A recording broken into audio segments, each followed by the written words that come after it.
Welcome to Adam Does Movies Live. Everything looks and sounds like it's okay, but let me know in the chat if you can hear me, if you can see me okay, and we'll keep moving, business as usual. It's been almost a month since I've done a live stream. It feels like it was only a month ago since I've done a live stream. I'm feeling a little jittery, a little nervous, but we're gonna push through it because I got a great guest joining me in a little bit.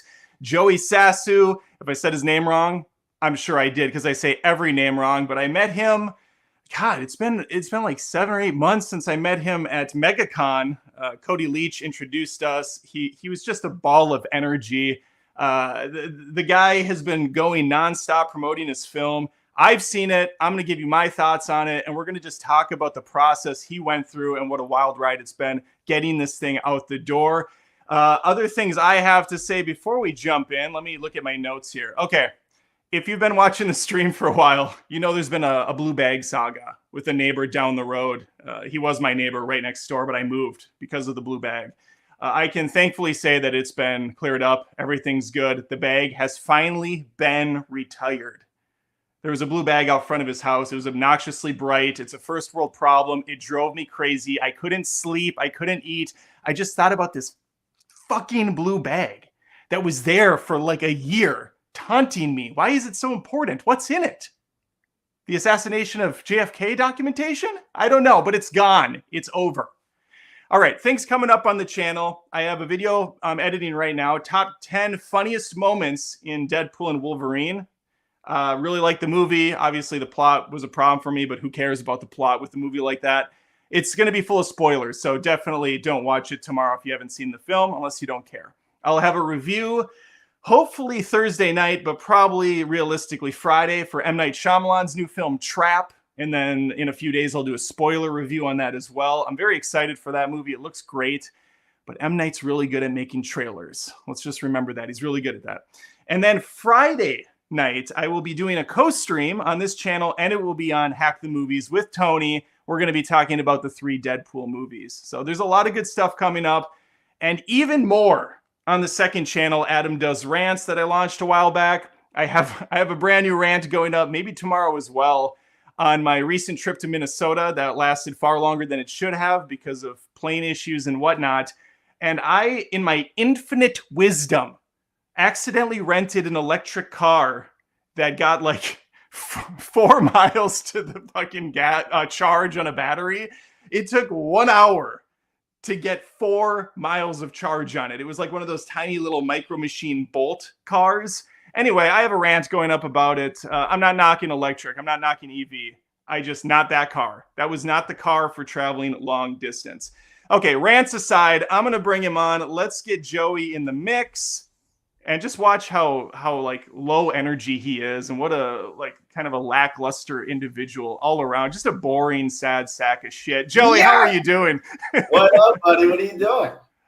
You know, we're just doing a live stream right now, talking about your new film, or we're leading into it. Look, I'm so stoked to talk about that. But before we talk about that, we need to talk about Trap because we all feel the same when it comes to M. Night. So my predictions, like I said, I was done. I said I was done. No more. I'm not going back.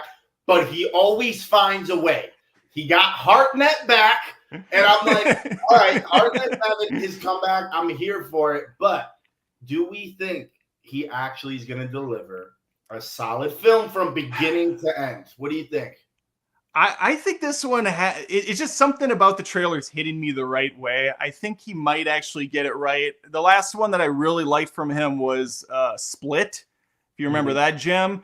Yeah. I don't hate Old near as much as a lot of other people. It is like a fun shit show to me. I've actually seen it twice. A lot of problems with it, but plot holes everywhere. But still, I like M. Night because he at least does different things. You know, he's not a cookie cutter director. Theater for Old. I was sitting there and I was like, oh my God, this is like the return. Like this felt like a bold, the way he shot it, everything. It felt like he's really back. He made a solid film. And my partner, Josh, and I, who I made the film with, we thought we loved it. We thought we loved it until the movie ended.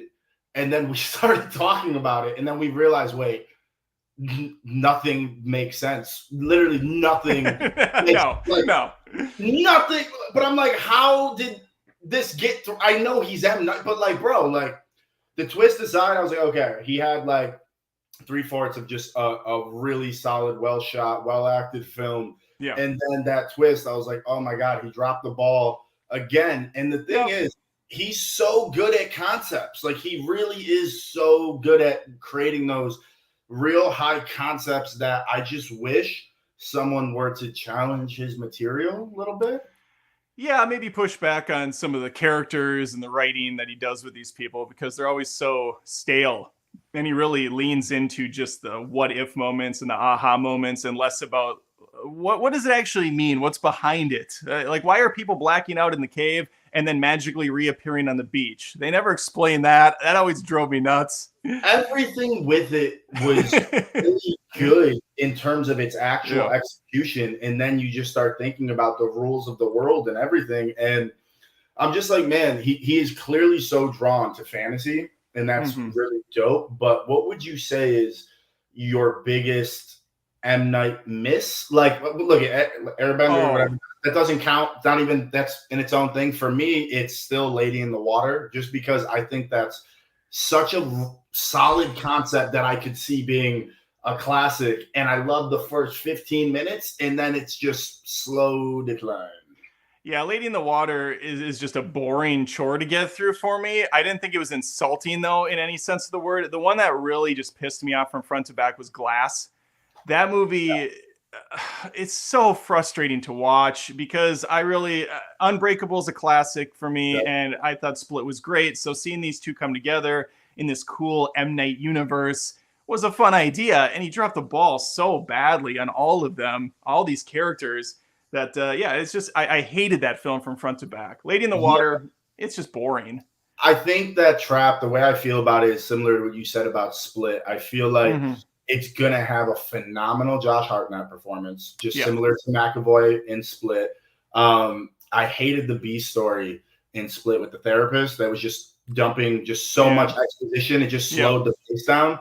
But I'm just curious to see if he's going to go full M. Night and just build me up again for 2 acts, and I'm here for it. I'm let here you down. And then that third act just oh my God, it crumbles. But I'm stoked, man. I mean, here's the thing.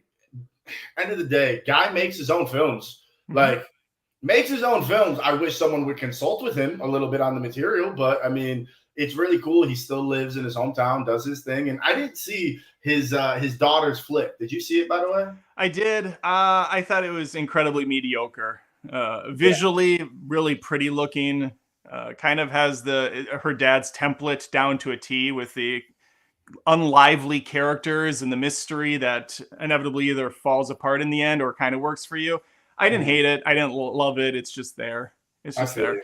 But I think this is a good transition, talking about making your own film, to talk about what you have just recently put out. What, a couple days ago it hit Amazon? Yeah, July. Honestly, dude, I don't even know what day it is. July 19th. I'm like, oh, it's been a week and a half then. Okay. Yeah, it's been a week and a half. July 19th, Young Lion of the West came out. I got the posters back there. And this is what I want to say for everyone watching, man. Like, we're going to talk about everything you guys want to talk about the film. Adam, anything you want to talk about. But for me, the thing that no one can take away that just absolutely made this 12-year process worth it is I got my posters on my wall. And that's all, dude. Like, there's a few things I wanted. I wanted my posters on my wall. I want my Blu-ray on my shelf. When we were talking to distributors, we were actually really between two. We ended up going with Buffalo 8, but the other one, the main reason was because they still do physical media releases. And I'm like, I don't want to feel like I've worked all these years to make a digital file. So one of those things we're doing now is we're going to make our own Blu-rays with our own stuff. A little bit down the line, I want to commission, one of my favorite artists, like a Matt Ryan Tobin or someone, to come in and do an original print of this, just because I'm such a poster and a one sheet nut. And I'm like, dude, like, I want to see what someone's mind can create from the film we made. I remember you showing me that poster at MegaCon and asking what I thought, and I thought it was great. The one on the left, and then you showed me the one that the studio wanted, and I thought, oh, okay, well, not really my cup of tea. It's not mine either. And that's the stuff that I like to be honest about. And it's no shade to the distributors who chose it, because look, man, when we had that image, the one of me looking up smoke, like, we love film. It says nothing about the film. It's an image that grabs you. It's like, it's a long title, which we always wanted, because we just, we're like, we love that. And I thought, like, yeah, dude, like, that'll be dope. And then, we got this poster back, the main one back there, and I was the only one on the team, between my manager RJ, my producer Lisa, my partner Josh. They all loved it. And I was just like, I hate it. I hate it. I hate it. And I don't want to lie about this, because I want people to understand how this industry works and the things you have to do. So filmmaking is a collaborative effort. This started 12 years ago with my partner Josh and I. Literally my first week in LA, sitting on my couch in my Studio City apartment saying, nobody is going to give this to us. Nobody's going to let me star in movies, let you direct films. We always looked at ourselves as directors, as having a filmography, a body of work. And, throughout this process, it has grown into being this beautiful project that so many people have come on board with, that were through various years and stages, man. So when I'm sitting there and I'm going, I'm not a fan of that poster, but everyone else is, I get it. If you've seen me on a Netflix show and you're scrolling by, you're like, oh, is that loud dude from that thing on that? Okay, let's see what that is. I get it. But I don't know. The only thing that made it a little redeeming for me is it gives me Matt Dillon drugstore cowboy vibes. And I'm like, okay, like I'll take that. And seeing the reception to the film over the last few weeks, I gotta be honest, man, it's been insanely overwhelming. I mean, I really thought this thing would find an audience. The people that it was meant for would really dig it, and a lot of people would not dig it. And it's been pretty one-sided. I mean, everyone is loving the rawness. And I put out a number for those of you who are watching right now. I made a Google Voice number to text with people around the clock and talk to them about their thoughts on the film after 12 years. And when people are sending you paragraphs of text about the plot, the characters, and they're saying the things that me and Josh have been saying for years. Like, I was texting him today and he was like, all the years, all the fights, all the late nights arguing over one line, like it was all worth it. And I'm like, yeah, dude, it's pretty insane to see. That's awesome, man. I brought up I saw a comment here that said someone's loud, but maybe that's not you're loud dude from that thing. Oh, you're the loud dude from that thing. They're referring to the circle. I'm like, oh no, the audio is wrong or something. Damn it, Troy, the cream McClure, you threw me off. He was cooking and you threw it off. Okay, we're good. Yeah, this is the IMDb page. As you can see, it's currently seen at 9.2 on IMDb. Pretty large, but obviously there's not like thousands of reviews in, but still, that is a very nice number to have on IMDb. Poster sucks still, but sex sells. And at the end of the day, you throw a hot woman in a bikini, kissing a dude that doesn't know what the hell's going on. That's going to get people to watch the movie. And I think that it's succeeding in that aspect. So the people that you argued with were probably right, and as it usually goes. So whatever. I saw the movie. I should give a little review quick because we need to get a fresh score on Rotten Tomatoes, get that number pumped. I'll be next to Cody Leach with the fresh tomato. I was scared to watch this movie because I like Joey. I don't want to hurt his feelings, even though I'm just some jackass on YouTube talking about films like I know anything.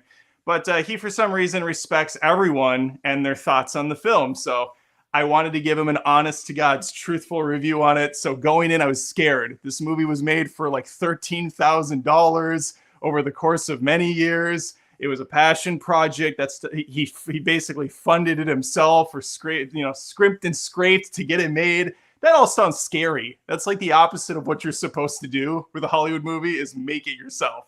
Mm-hmm. But he did it. And so I watched it, and I was worried. The first 20 or so minutes, I thought, okay, yep, this is what I expected from Joey, the loudmouth dude full of energy. He's playing a loudmouth dude full of energy. He's out at the clubs. He's doing drugs. He thinks he's the shit. But it turns out that was all just kind of a ploy to get to the main focus of the film, which was the fact that this dude's not great. He only thinks he's great. And I'm not going to say anything else about the plot of the movie because it definitely should be seen to be appreciated. Just go in with an open mind. And I think you will be very pleasantly surprised. Don't let the budget fool you. Don't let some of the lighting issues early on fool you. There's a really strong movie here, and it all comes down to the story and the performance by Joey, which, again, I was worried going in. This is a reality TV star. He won The Circle. What the hell is that? I don't even know. But yeah, you sold me, dude. You sold me, Joey. I was so involved in your character and these scenes as they played out, especially in that third act. That third act is fire.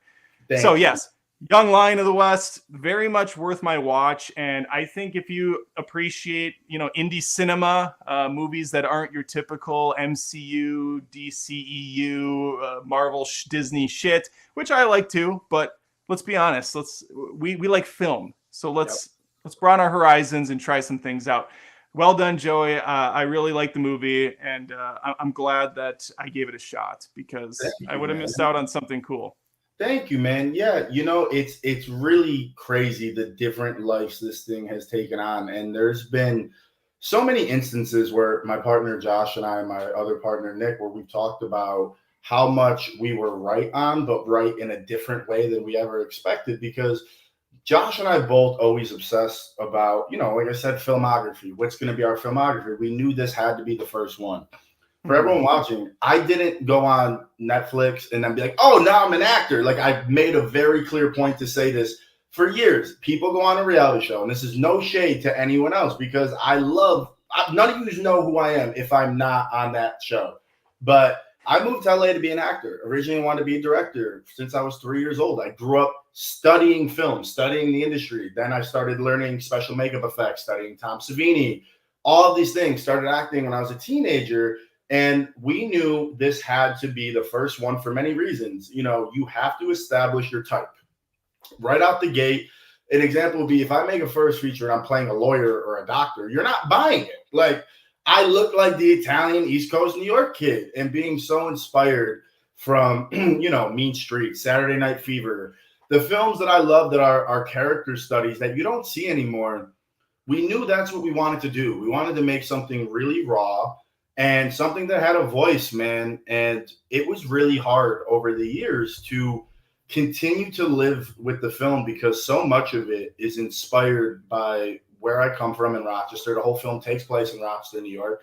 I have so many friends that are dead in jail. I've seen so many different shades of characters in my life. And that's something I've always been really drawn to as a writer. And it was really surprising, to tell you the truth, over the years, seeing the blowback that we got. And when I say blowback, it wasn't like, oh, this isn't good. It was like, no, you can't do this. You can't. And I'm like, why? But it's not politically correct. It'll end your career. And I didn't even have a career at the time. I'm struggling to have it's going to end your future career. Yeah. And they're telling us how, and I'm sitting there like, it's a fucking movie, man. And, basically when we ended up making it completely on our own, we put everything on the line. I went back to LA after the fact. And then the opportunity presented itself to go on The Circle. And at that point, I was newly single after an ex of almost 10 years had her and I had parted ways. And it was like, I got nothing to lose. Maybe this thing will be cool and it could bring more attention to the film. Thank God I did that. It changed my life overnight, but it set up that expectation of like, you're a reality dude. You're this, you're that. And I'm like, I respect reality TV. I love that people have been able to see my personality, but this has been the thing I have waited so long for to get out to the world. And, the production was miserable. We had nothing. It was like, it's going to be something.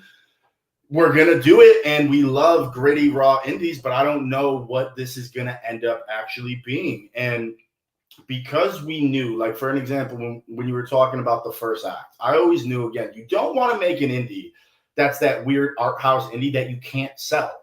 Why would you do it? You want to give yourself the best benefit. We knew that first act, that's the marketing.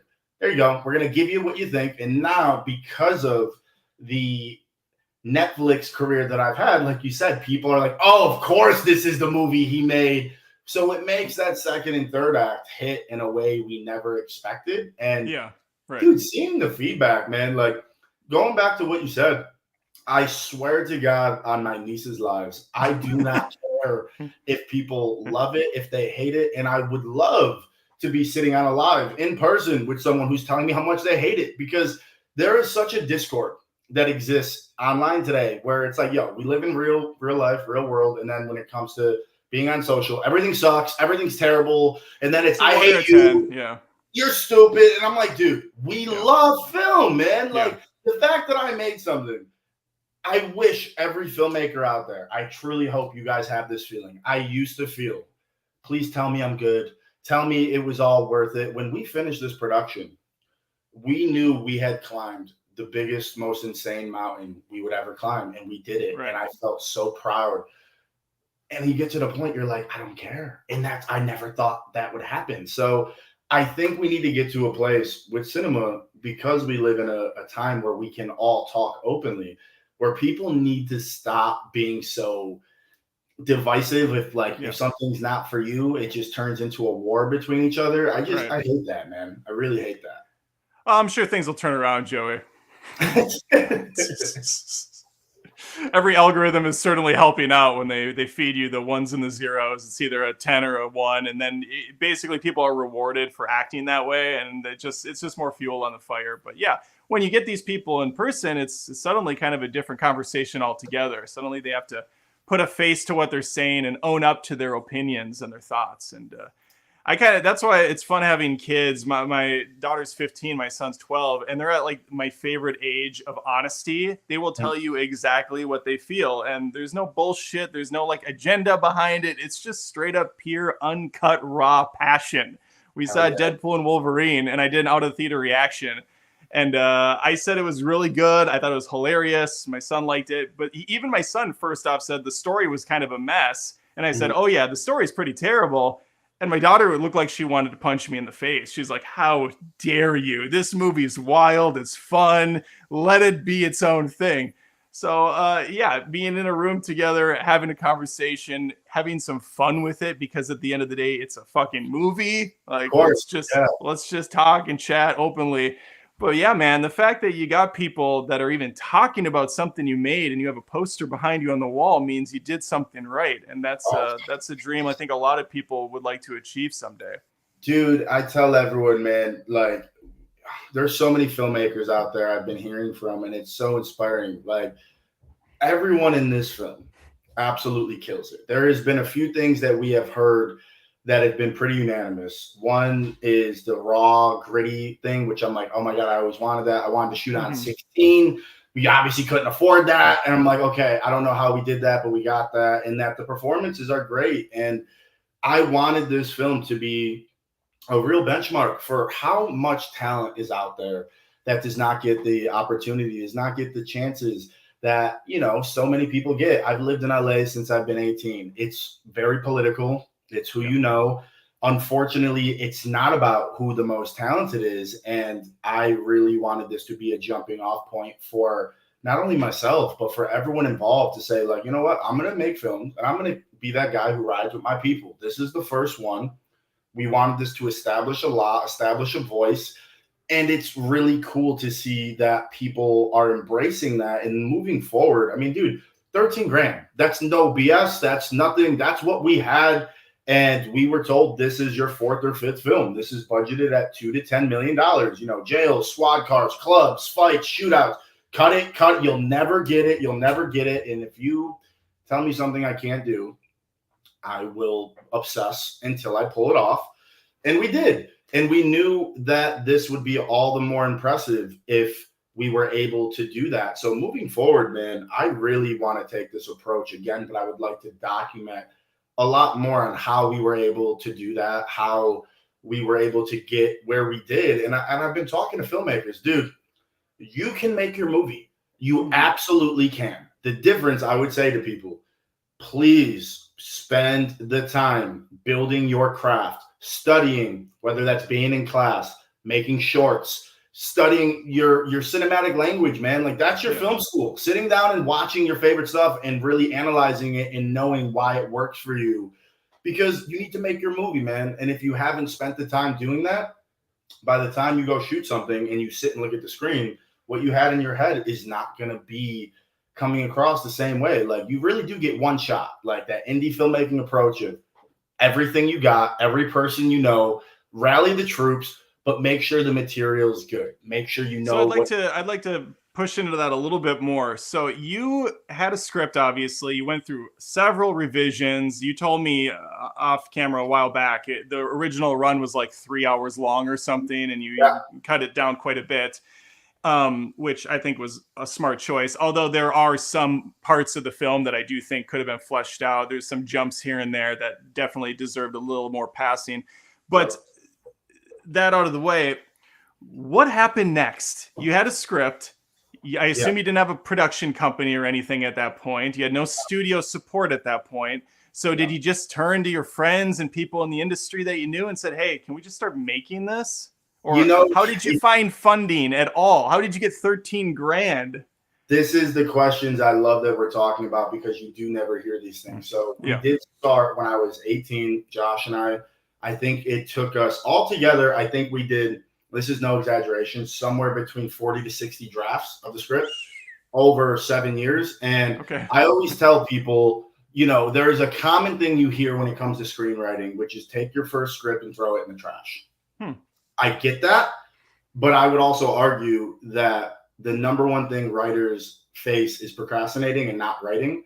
So if you were passionate enough about something to sit down and really pound the page and figure it out and get it done, there is something there that's in you that is resonating. Yeah, so I think that's kind of a shitty piece of advice, considering, I mean, some people just, that's how they're wired. That's how they work. They get that first draft out passionately and it hits for the most part. I mean, I get the idea behind it, you know, like they're basically saying like, make sure you know what you're doing first. But But look at John Woo, the director. He notoriously does one take shots for most of his films. He's like, if I don't get it the first time, I'm not going to get it at all. And then you counter that with a David Fincher, who is like meticulous with each shot. He does like 100 shots for Sigourney Weaver going down a tunnel. Like, he just wants it to be perfect. So everybody works differently. Yeah, I don't get that. I mean, I think there is something to it for sure, but you know, it's one of them things of like, we started, like, there is a version of this script. This is not BS. There's a version of this script that is somewhere in Jerry Bruckheimer's office, because one of my buddies who was attached to the film when I was 19, 20 maybe. Right. With Bruckheimer and all these guys, and it was always young. Like, we were doing our career, right? I was focusing on getting agents, managers, trying to get auditions. Like, these are the things people don't even know take years to even get into a room. It is so hard while working on this script and this film and various drafts. So my one buddy knew Bruckheimer, all these guys, gave him the script. Look, Jerry Bruckheimer would never make this movie. I don't know why. Oh my God. I thought you were like, I'm sorry, you're actually serious that there was a script in Jerry Bruckheimer's office. I thought you meant more like this script at one point was like a Michael Bay-esque action movie where the camera was like panning around. And I got you now. Sorry. There is a draft that's somewhere in his email office. Like, that's hilarious. I don't know what draft that is, but basically what we would do at that point is we would finish a draft. We would go to trusted sources. At this point, I'm studying, working on my acting along with my screenwriting, trying to find a job. The struggling actor, bartender, server, it's miserable, but you're like, look, at my time I'm working to pay rent. That's my free time. Because when I'm not there, I need to be working. And we always were. So it would be various different things. And I am so glad that we did go this way, because we re-envisioned this story every different way that you could. We tried doing the version that people would tell us, like, you know, more likable, more all of these things. And we'd be like, okay, we'll do 50% for them, 50% for us, because we really did think we were going to take this thing in the way people do, get it made, and go that route. So then you try to think of what are different ways I can hustle to make a name for myself. So one of the things was, at this point, probably close to 8 years ago, I basically hustled my way into an internship at Blumhouse, because I went to Beyond Fest and I saw a thing, which, by the way, anyone watching, if you can be to Beyond Fest in LA, it will be your favorite festival ever. And they had a thing saying Jason Blum was there. And I called Josh, and it was the remake of Tom the Dreaded Sundown. I'm like, I love Blum. We have to be there. And he does a Q&A after the film. Everyone's approaching him. Thank God I'm loud. I started monologuing right to him about what he's done for the genre, giving filmmakers creative freedom and citing some very specific examples. And he looks back and he's like, wow. He's like, you got a card? And thank God I had a card. Always have a card. Handed him the card. And then I think it was a couple It just says later. Joey on it, nothing else. It was a simple headshot that some people still have as my contact photo. And I looked nice. young and torture me. But yeah, dude, they offered me an internship. And then I had to BS that I was a college student, because you're supposed to be a college student. I went to Blumhouse and they were like, how many days do you want to be here? You're supposed to be there 2. And I was like, 5. And they're like, you're supposed to be. I was like, all right, 4. Like, so I was there and I was wheeling and dealing with them.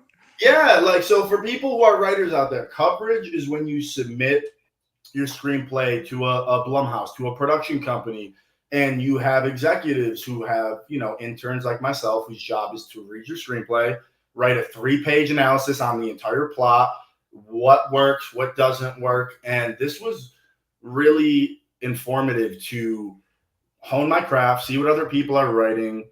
And I was also an assistant to Kieran Foy, the director of Sinister 2. That happened my first day there. They were like, can someone give one of our directors a ride home? Before they finished, my hand was up in the air. And, Kieran and I became really close friends. And, Young Lion was like his citadel. That's his film he made in Ireland that got him here. Derrickson saw it on Netflix and got him to the States and formed a lifelong friendship. But at the end of it, I had met a lot of people there, and I think it was going somewhere in the direction of maybe an actual job. And I was like, no, I got to go back doing my thing. And they were like, well, why are you here if you didn't have? And I'm like, because I'm a filmmaker. I want to learn how you guys do what you do. And, I will always be grateful. There's actually a note to Blum in the credits after the special thanks. That's from me just to him, that he didn't have nothing to do with the making of this film. But that guy took a shot on me as a young 21-year-old kid who had nothing. But he kind of did a little bit. Yeah. But here's the thing, man. When you meet a guy like that, you're like, clearly for him to build, because Blumhouse gets so much shit. They get so much shit online, and I get it. Some things are better than others, but you have a group of people there that really do love the genre, really do try to give filmmakers freedom to tell unique stories in a high concept way. And this film would not exist without Jason and what he has done, because we took that approach for this film and said, we need to figure out how to make this very big little epic story for nothing. And that's sort of what it came down to, man. I was in a place of severe depression. I was hiding a drug and alcohol problem that nobody knew about. And at this point, I'm studying in 2 different acting classes, alternating at a time. I was in the gym every day because I wanted to look ready for the role. I knew if something happened, because things happen in life. It's not like, okay, give me 6 months. Like, I had to be ready. Right. So I'm doing all that, trying to maintain a relationship, working on the script. And I remember one day I'm sitting outside the LA Fitness at Universal City, and I call Josh, and it was always like, we're going to get there. We're going to get there. And I was like, dude, let's just fucking do it. Like, we know what we're doing. We know we're good. We know our taste. What do we got to lose? And then we started figuring out what are the logistics to actually make this happen. How could we do this ourselves? So at that point, I would spend maybe 6, 7, 8 hours a day and going through every person in my phone, every person, and cold calling. And, I worked at the oldest gay bar in LA and had a whole slew of regulars that I would, can I take you out to dinner? Can I pitch it? It was, like it still is now, grassroots. What are we going to be able to get anything? We were at a position where there was a person who was very, like, 90% going to give us pretty much 300 or 400K. And that would have changed a lot. And then it just didn't happen for whatever reason. It ended up not working, but we had 13K. And it was like, okay, we're going to do this. And we shot only one day in LA. All the sex scenes in that first opening, the tanning bed, the one after the credits, that was all in LA. And I think that was a really weird day for us because it was like, are we really doing, like, is this, we really doing it? Like, is it actually really, really happening? Right. Like, dude, even like, I remember, because again, now my brain is dead set on we're making this movie. I go to the mall to buy earrings for the character for the film. And Josh's like, we need a girl for the tanning salon thing. What are we going to do? We don't have anyone. Because my acting coach back home in Rochester, in Buffalo, was like, dude, you have to do that in LA. I can't cast those things. Like, this is Buffalo. Like, it's not LA. You got to find that out there. I go to the earring stand, and the girl working the earring stand, like, I'm not exaggerating. All right, Josh, I'll figure it out. I'll find somewhere I buy. Wow, you're talking about making a movie? And I was like, yeah, actually, have you ever thought about acting? And that's the girl who's in the movie. Oh my God. She's awesome. And I was like, look at it. So you said you shot in LA for just the opening stuff? Yeah. You're not living in LA though at the time? No, I was living in LA. You were living in LA. Okay. Yeah. Were you working while you were making the movie? Yeah. So basically I worked at the gay bar, and what ended up happening is I was there all day, all night for years. And the guy who plays John in the film, after Colicchio, the white hair British guy, that's like my LA father, Tommy. He was the main bartender at my bar. Nice. And there was one night on a Sunday night, I was outside, I think having a smoke, and I'm hearing, we used to do weird events on Sundays. I'm hearing like a monologue, and I'm like, it sounds really good. And I go in, and it's Tommy, and Tommy is literally family. And I'm like, I call Josh. I'm like, dude, Tommy's like good. We need to write him something. And we always laugh at the fact, because if you meet Tommy, he's like the most flamboyant, gay, British. And he's playing this like salt of the earth, blue collar, no nonsense guy. Badass who's always literally still when he talks to me, he's like, sup, bitch. Sup? Like, he tries to have all fun with it. And it really became a thing of that. Luis, who plays Colicchio in the film, I met him when I first started working at the bar. And he was a friend of mine, and someone he was with for years ended up becoming my acting coach. So like, we had a whole cast that was cast of people, and everyone quit on us. And this is when we went back to Rochester. So Perfect. My relationship ended with my ex literally the day we went back to Rochester. Like, it was the blowout. And look, I don't harbor any ill will. I was a terrible partner to be with, a terrible person. You don't see that at the time. But, when we went back to Rochester, we had spent so many years of, me jumping on Google and trying to show Josh these locations. And I'm like, dude, we're here.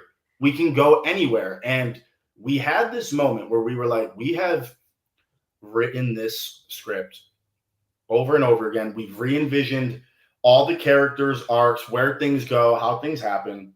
We try to do it for them. We try to do it for us. How about now we do one last draft? Whatever we want to do, whatever we've always wanted to do, let's not worry about budget. Let's not worry about logistics. And here's the thing. We should have been stopped because we wrote way too, we overwrote so much, but we had given ourselves the freedom to, and we found it in the edit when we had, really started whittling things down. And that's the finished film you see when you watch the movie today. That sounds exhausting just hearing you talk about it. Were you working like full time? And I assume most of the other friends / actors / crew was also doing other jobs at the time. So you had to schedule shots around this. And hey, good thing you had that training from Blumhouse though on getting that coverage. Right? Dude, it became one of those things again of like, everyone dropped out. The reason I'm so surprised that the reception has been so overwhelmingly positive is because when people would read this, I don't know, does no one watch movies? Does no one, because they took this as so intense, so dark. So this is a lot. And I'm like, there's things there, but I don't know. I never try to throw shade at filmmakers, but I've had so many friends who have made features that quite frankly are not good, and they don't say anything. They don't why would you go through everything we have to go through to make something formulaic, generic, that doesn't at least go down swinging on its own voice? So what we had done is we didn't have a crew. We had Josh and then my cousin Anthony, who I grew up making movies with. He's like my brother, lived in Japan. My whole family, all my friends knew for years what's happening with Young Lion, what's happened, because I kept talking about it. My cousin literally flew home from Japan and to work on the film. Then my other cousin Christian did. And then it became like my boy Dimitri would call people for extras. All of my cousins were calling people. Like, it became a community thing of like, it's a potluck, friends and family filming session. Everyone crashing at my parents' house. You know, Tim, who plays my father, he had gotten me my first ever job in the industry. Called him, sent him the material. He loved it. I mean, everyone in the film is phenomenal. And I truly believe that. I'm not just saying it. They all killed it. But Tim showed up and took what we had on the page and elevated it to such a different level. And that to me is what I love when I watch the film, because his scenes so clearly feel distinct. And also it was early in the shoot. So we had the time. It was the first 2 days. We had the time to cover it. We had the time to not be like, oh, this is going great. But also we're filming at my grandmother's house, my grandfather's house, to play my character's house, every family member's house. I mean, it was that thing. But you have to do that. If you're making your first feature, you go back to your hometown. What do you have? The car dealership. That's my dad's business. That's named after Joseph Sage, is named after me and my cousin Sage. Like, it was originally supposed to be an Italian, restaurant down the street. I'm like, I'm not going to even try getting access. We have a whole car dealership we could shoot at 24 hours a day. Why not do that? I mean, you start thinking of all these things you had never thought of before, and then you start thinking about how you can utilize them. And I tell people, there's flaws all over the movie, all over. I love that. That to me is to me, you feel that this is a guerrilla community film. Honestly, I think you are going to see it more than anyone else. I noticed the one where your hair is like wildly different from scene to scene, to the point where I'm like, is this a flashback? Is this like 2 years earlier? You looked noticeably younger. Outside of that, though, I didn't really notice any of the big things you were pointing out. I think overall it came together pretty nicely, considering what the hell you went through to make it. Well, I'll give you an example. This is one we kept in on purpose, and we could have gotten rid of it. So there is a scene where my character's in a jail. Now, mind you, this is one of the things that we were told you will never get. So I call the sheriff, Sheriff Baxter. Shout out to Sheriff Baxter. He went to school with my uncle. I go, Sheriff Baxter, this is Ron's nephew. I didn't ask for a jail. Hey, Cody Leach, what up, bro? I didn't ask for a jail, dude. I asked for a holding cell. And he goes, how many people are you going to have? And I said, 5 or 6. How long is it going to take? If we can get we'll be in and out in probably an hour, maybe 2. He tells us to come to the downtown jail. I thought, again, we get a little holding cell. Josh will light it. We'll get it dim. We'll get the same thing. They gave us an entire tier in the downtown jail. So when you look at the finished film, my hair is perfect and I have my big earrings in, which would never fly in jail. But we could have gotten rid of it in post. And I was like, I like it, because we were so freaked out that we're really here and they just gave us a jail. That this prisoner's like, do you want me to like shank anyone on camera? I'll do it. Please no, sir. Metal detectors. We go in with the gear. The officer who you see in the film cuffing me went to school with my cousin. Like, we could have erased all those things, bro. Like, I'm like, no, I want those flaws in there, because you really get that sense of like, this is a real indie, man. And then we had to do all the cheats. I mean, there's so many scenes in the film where characters are talking to each other. They were never there. It was 3 weeks apart. And we're like, God almighty, like, this film should not work. Point blank, there is no reason this movie should work. And the fact that it does is kind of crazy. I will give you props then for, I knocked some of the lighting early on in the film. I don't know why it was worse then, but we can get into that a little bit more. But I never really noticed the scene where the two people sometimes you can tell, like, oh, these people clearly aren't together. This is a cheap trick where they're doing it over the shoulder. It's not his shoulder or whatever. I didn't notice that, so I will give you props. The lighting, considering it was 3 weeks apart, you guys did a great job matching that lighting and those angles. Nice, Yeah, very man, well done. that's props to Josh, and that's why we always call ourselves. I mean, look, it's very cliche, but we always wanted to be Scorsese, De Niro. That's like like we're gonna make everything together. We're gonna make bold stuff, and he's the same as me, where we grew up making films, and it wasn't a hobby. It wasn't this is fun. It was no, we're making blockbusters. We're making that's the way it really always was. So we were confident in what we were going to be able to do. I mean, even that opening sex scene, the girl who plays the winner of the contest is a very good friend of mine. She used to be a regular at my bar, and we had written that scene. And that's when, you know, for all intents and purposes, he's the lion. He's in his prime. He's running shit. And we had envisioned it to be exactly what it is. It's not supposed to be sexy. It's gross. It's sweaty. It goes on way too long. All that's on purpose because you really wanted to build out this rawness. And shooting that first day in LA when we were shooting with Kate, who I just absolutely adore, and she's been in, you know, semi-pro. She's been in real stuff, and she believes in us to do it. Question mark? Yeah, like, okay. And, you know, I remember we probably watched that opening sex scene 7,000 times because that was the first thing we had shot and cut. And then we had the temp music was the Kanye song Monster. So it would drop after the credit. Yeah, to that. And that was like the temp score. But it was one of those things of like, okay, this looks good. It's cutting. And, you know, Josh and I would say at the end of every day, our production van was a Subaru from my father's car dealership. It was a lot car that we would just throw a C-stand in, all the gear.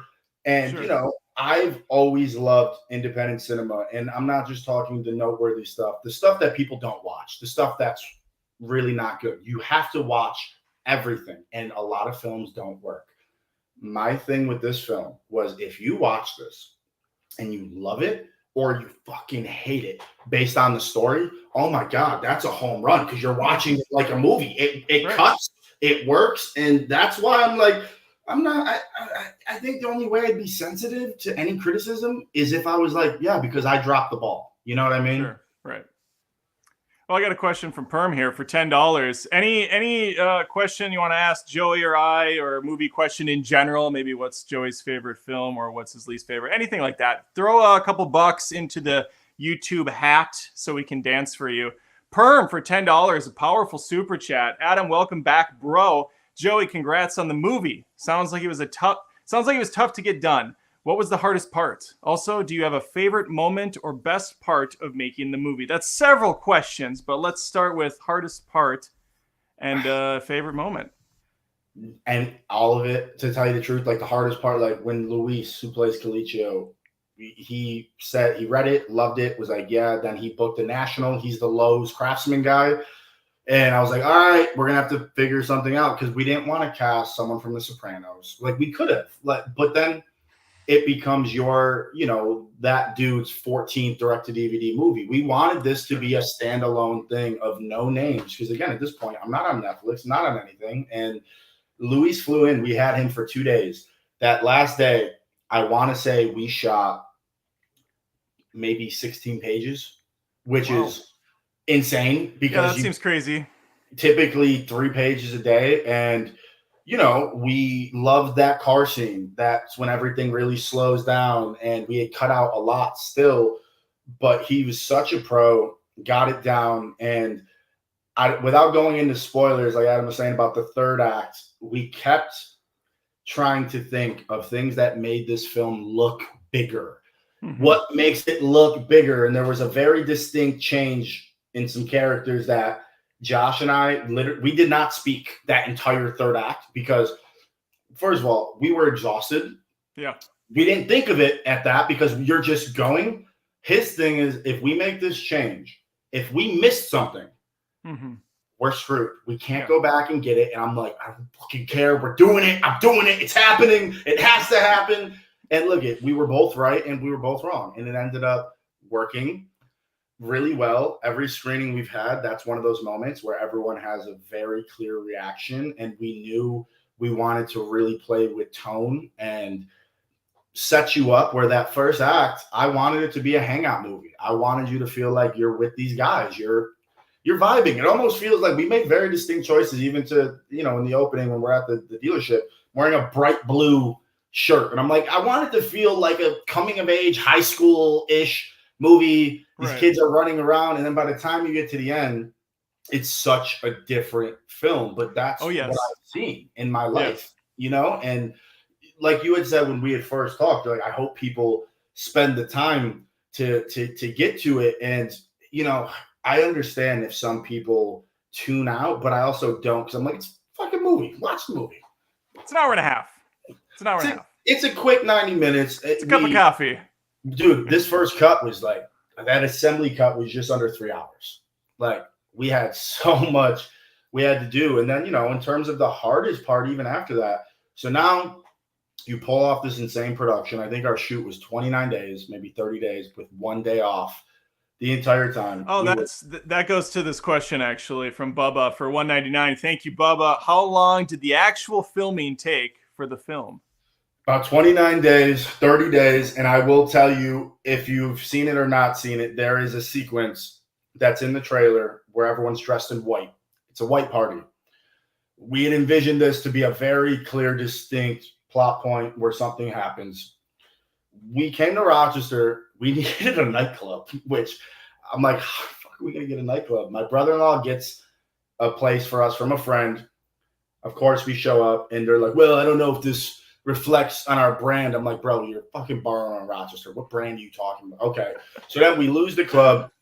And again, the grassroots thing, comedy at the Carlson that you see in the film. I have to give a shout out to Mark Ippolito. He was my uncle's protege. My uncle used to be a comedy club owner, and we went to comedy at the Carlson. I worked with him there before I moved to LA because I had to learn how to serve. And we use that location for so many things. The fight scene when I'm on a date with my girl, that's in the actual stand-up room. When she goes up and does stand-up, that's in the front, but it looks like it would be the actual stage. And then he takes us in the back, and there's a banquet hall with like club lighting and stuff. And I'm like, and there's a little stage, and I'm like, could this be the and I was like, Mark, could we? And he opened the door for us, man. Like, people really helped us come and make this thing a reality. And it became a little community. Like, dude, people who have never worked in film, who have like, we're just rallying. You know, the scene when I beat up the two dudes, those are two of my best friends who are like, bro, you got to put me in the movie. You got to put me in. And that was one of those days where we're like, okay, we got 4 hours with the room.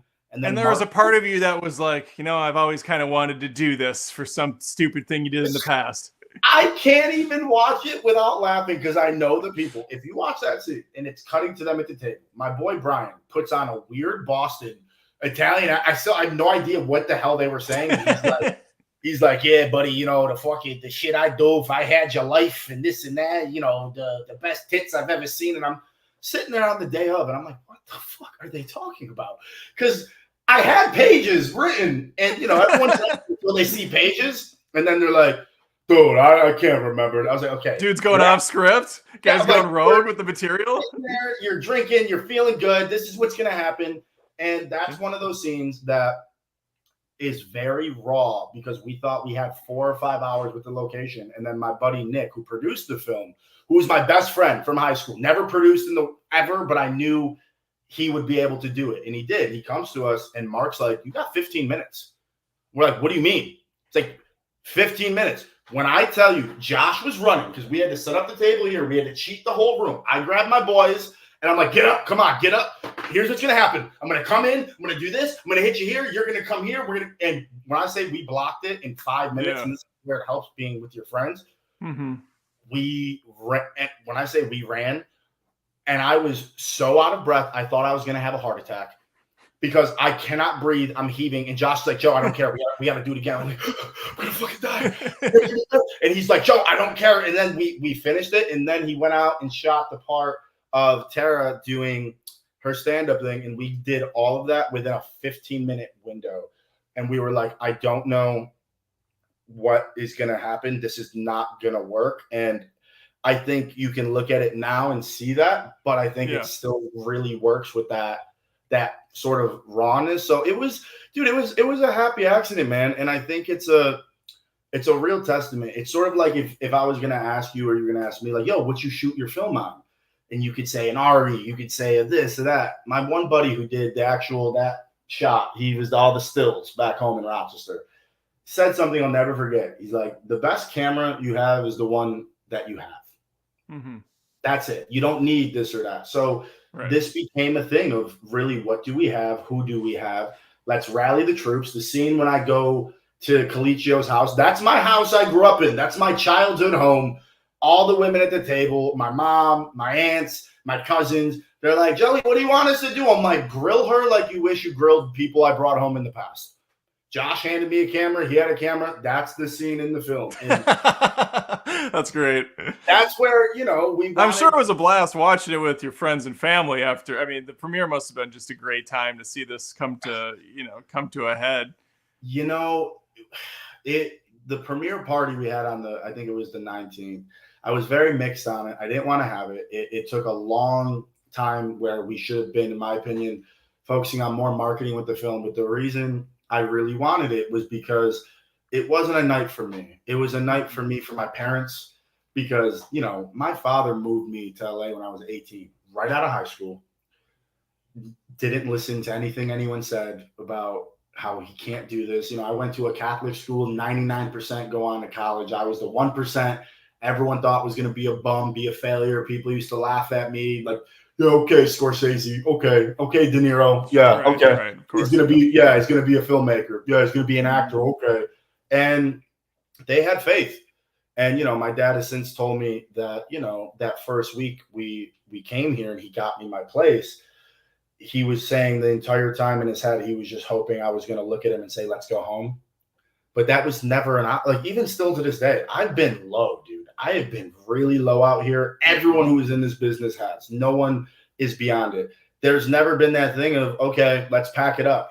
This is all I have. This has always been the only option. So it's make it or die trying. And we've really had a fire, man, because at this point, before going into the film, I'm studying in all the LA acting classes. That was my college in my mind, studying in all the best places.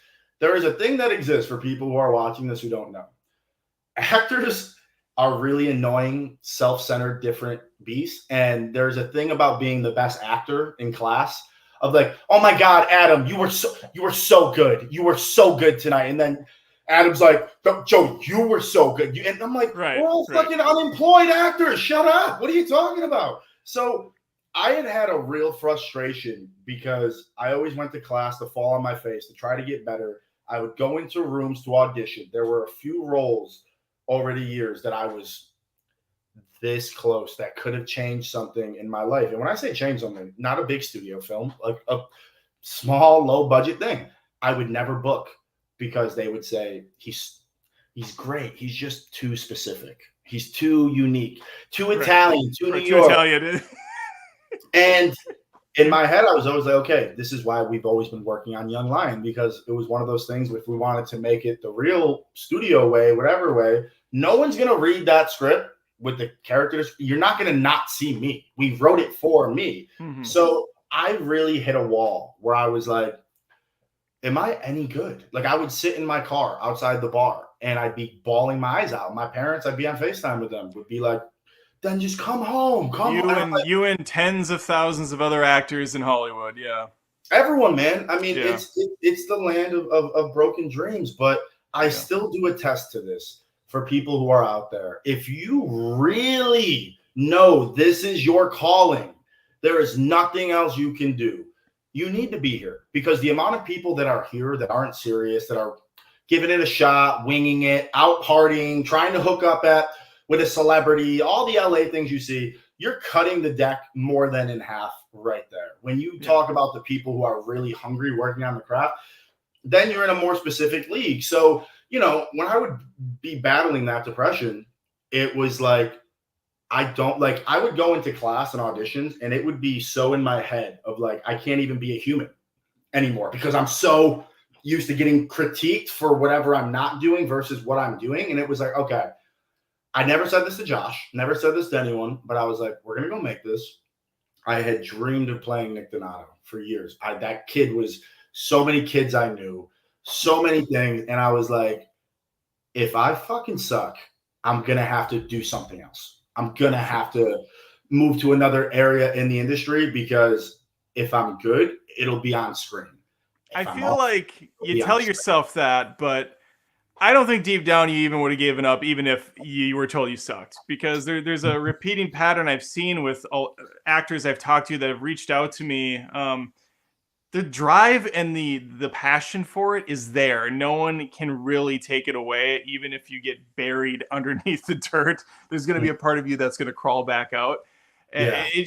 I mean, a guy, Robbie Tan, I had him on a while back, and we've since become pretty good friends. He tells me, like, the process of just getting a role in a movie or a TV show or a Broadway, part, it sounds awful. Like, I wouldn't wish it on my worst enemy. The guys, you're working, you have to, like, drop everything to get to these auditions. There's just no sympathy involved in any part of it. You're really out for yourself, and no one else is going to look out for you.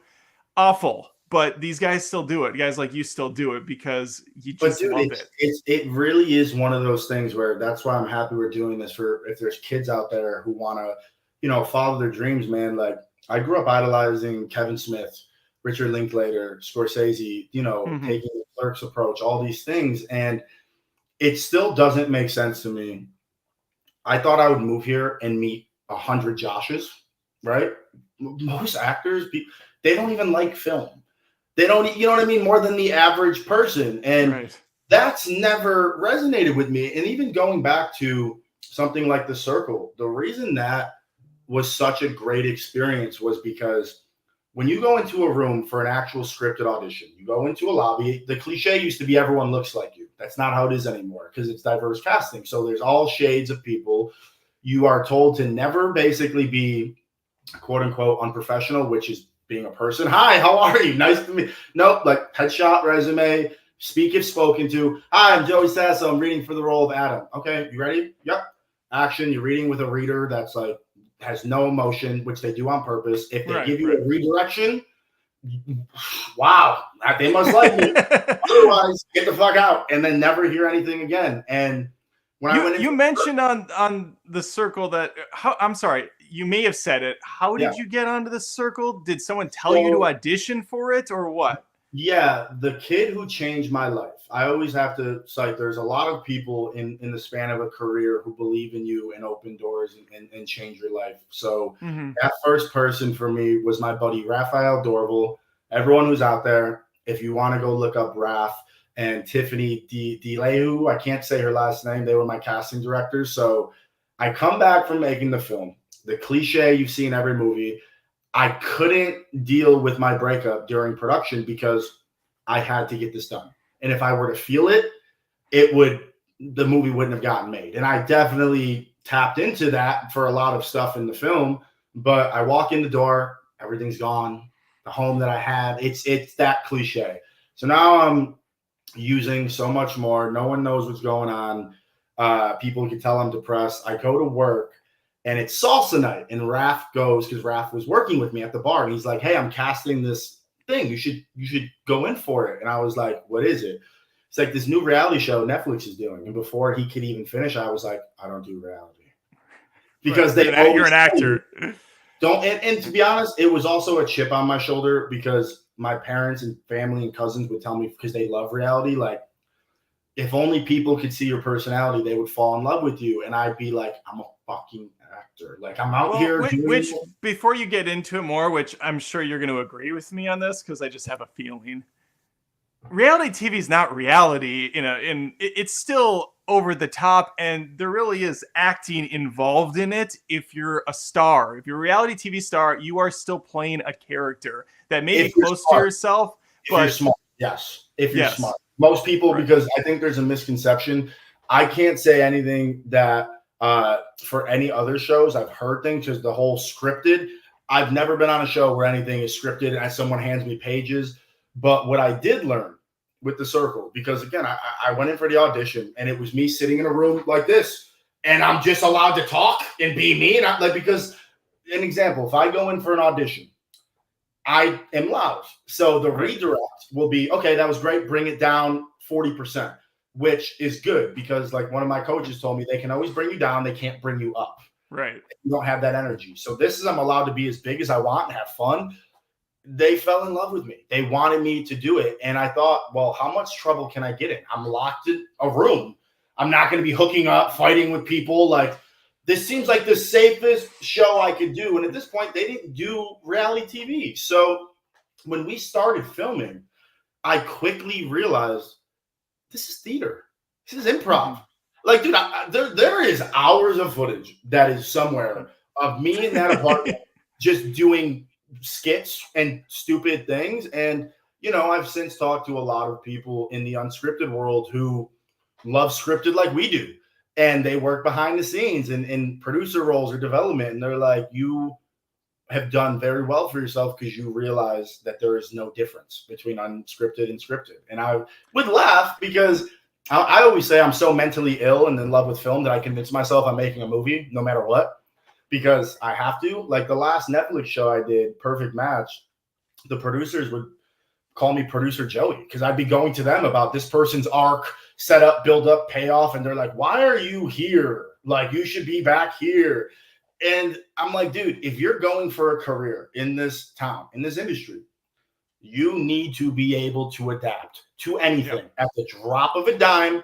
It's not just I'm an actor anymore. Like, example, right now, I'll sit here and show you I have done nothing for the last 2 weeks besides text people around the clock. I made a Google Voice number because I'm like, you know what? We're not getting the marketing that I wish we had that was promised. And I've spent 12 years to get to this point.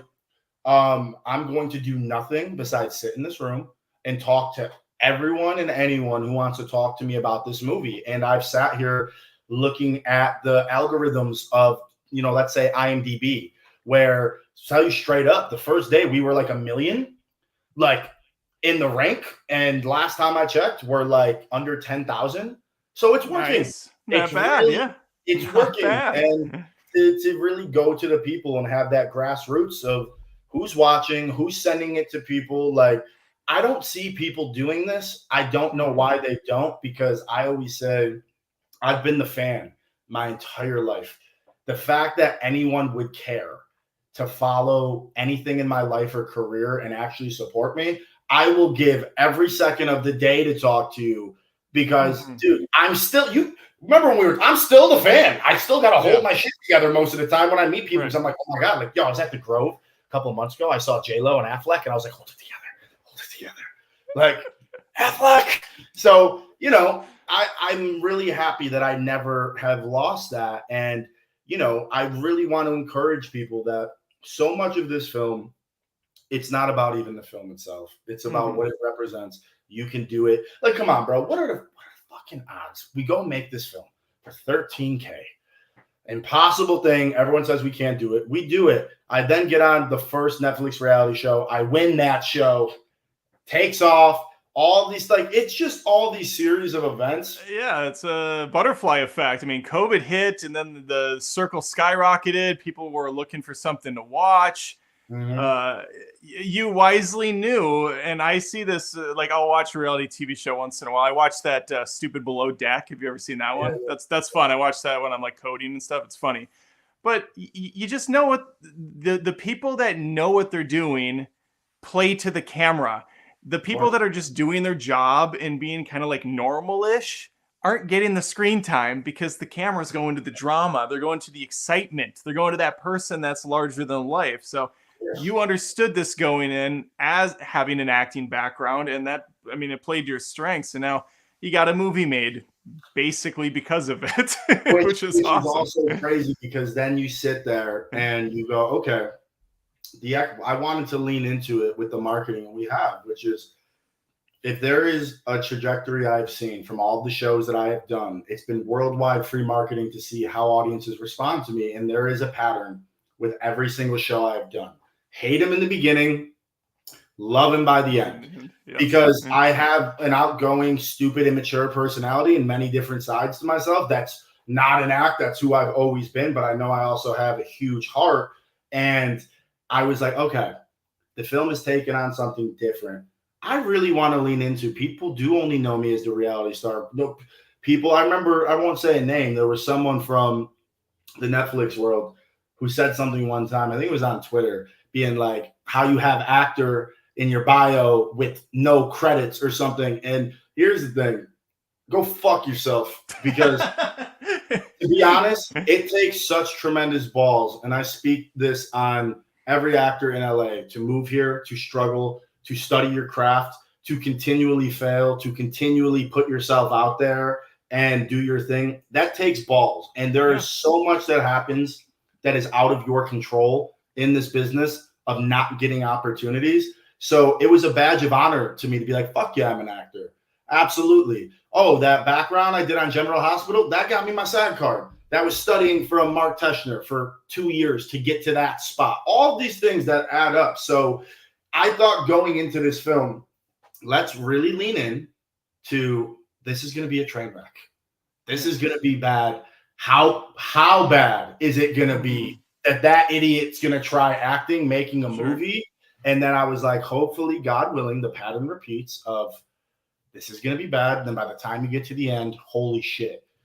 And from what I have seen from the people, and I've told everyone, do not tell me what I want. That's what it's been. And it's been amazing, because all I have wanted is people to see this side of me. Like I told you at MegaCon, bro, like people will meet me. This is how I dress every day.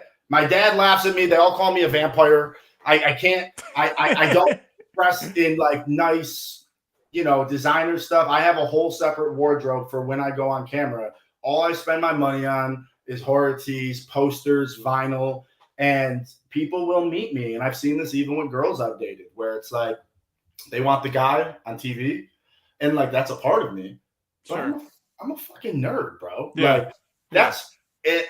That's all I've ever been, and I've seen when people get disappointed. So seeing how things have gone, it feels so gratifying, but I also know the work is also just beginning. The cool thing with streaming, I'm a kid from Rochester. I wanted to shoot this thing on film. We could never afford it. I'm so happy there was never a talk of a theatrical run, because how do you make money if you're not Marvel? You can't. We had no budget for marketing. Right. Streaming is really like how releases used to be back in the 70s and 80s, of something playing in a certain number of theaters before it moves on. What I've since been learning, it's been such a learning experience. We hit the Amazon top 15 rentals that first week, which I was so stoked about, because you're already asking people to pay for something that they pay for. But I didn't know Amazon drops 500 titles a week. That's insane. I had no idea. So that's ranging from the big budget studio fare to the mid-tier. One of which people have heard of, and the other 499 just go completely out the door. It's crazy. And that's my question to I called my manager, because I have friends who have made features that are on Amazon or other streamers, and I'm like, let me ask you a question. How do they make money? How do they get views? Most never do. So it becomes a distributor package of a distributor. We see this all the time. They want a library of films. It's a certain genre. It's a certain number of titles that gets dumped. If you are scrolling by and you're like, oh, I'll take a chance on this. But that's why, again, dude, if you are an independent filmmaker, you want to make your film, make something that has balls, make something that's going. I was waiting for the backlash. I was waiting for all this stuff, because I'm like, guess what? You should be able to feel something when watching a movie. I went into a meeting, can't say names, with a very big agent recently, and we were talking about the political correctness and how this film never catered to that. And my response was, let him fucking cry. Good. A movie made you feel something. It should. Why are we? It's not even a joke that now they're making features to be background noise. To not even. Yeah, I've seen a whole bunch of them. Netflix pretty much exclusively makes them. I saw that Jennifer Lopez movie, speaking of J-Lo, the sci-fi one. I can't remember the name of it. It doesn't matter. Generic sci-fi movie. And I just thought, I even say it, like Netflix movies are basically made for your mom to do the dishes or your dad to fold the laundry to. Like it's just bad, or for you to work at home on your computer while it's playing in the background. They just have there's nothing behind them anymore. It's going to change. I've always trusted my gut instinct, and it's always been fairly accurate. I have a good friend of mine who's a very big, head of development at Netflix for the bigger tiered films. And, like she told me, a person who is worth every dollar, everything is Sandler. He's there every day, respects everyone. He's in the edit. The man works his ass off. How everyone gives him shit for writing films so he can go on vacation.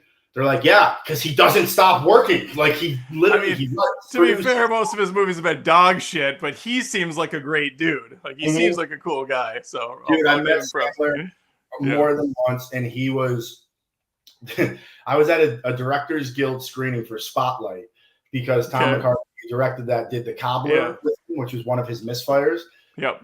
Everyone's coming out in suits, top, and you see Sandler in purple basketball shorts. Oh, always. Yeah, that's his thing. And I met him in Central Park when I was about 16 years old when I was in New York City. I would never do this again. He was with his wife and kid. I was so starstruck. Yeah. He was like, wish me lots of luck. Go to LA, do your thing. And I go up to him years later and I'm like, hey, Adam, I don't want to take up too much of your time, but I met you in Central Park about 10 years ago.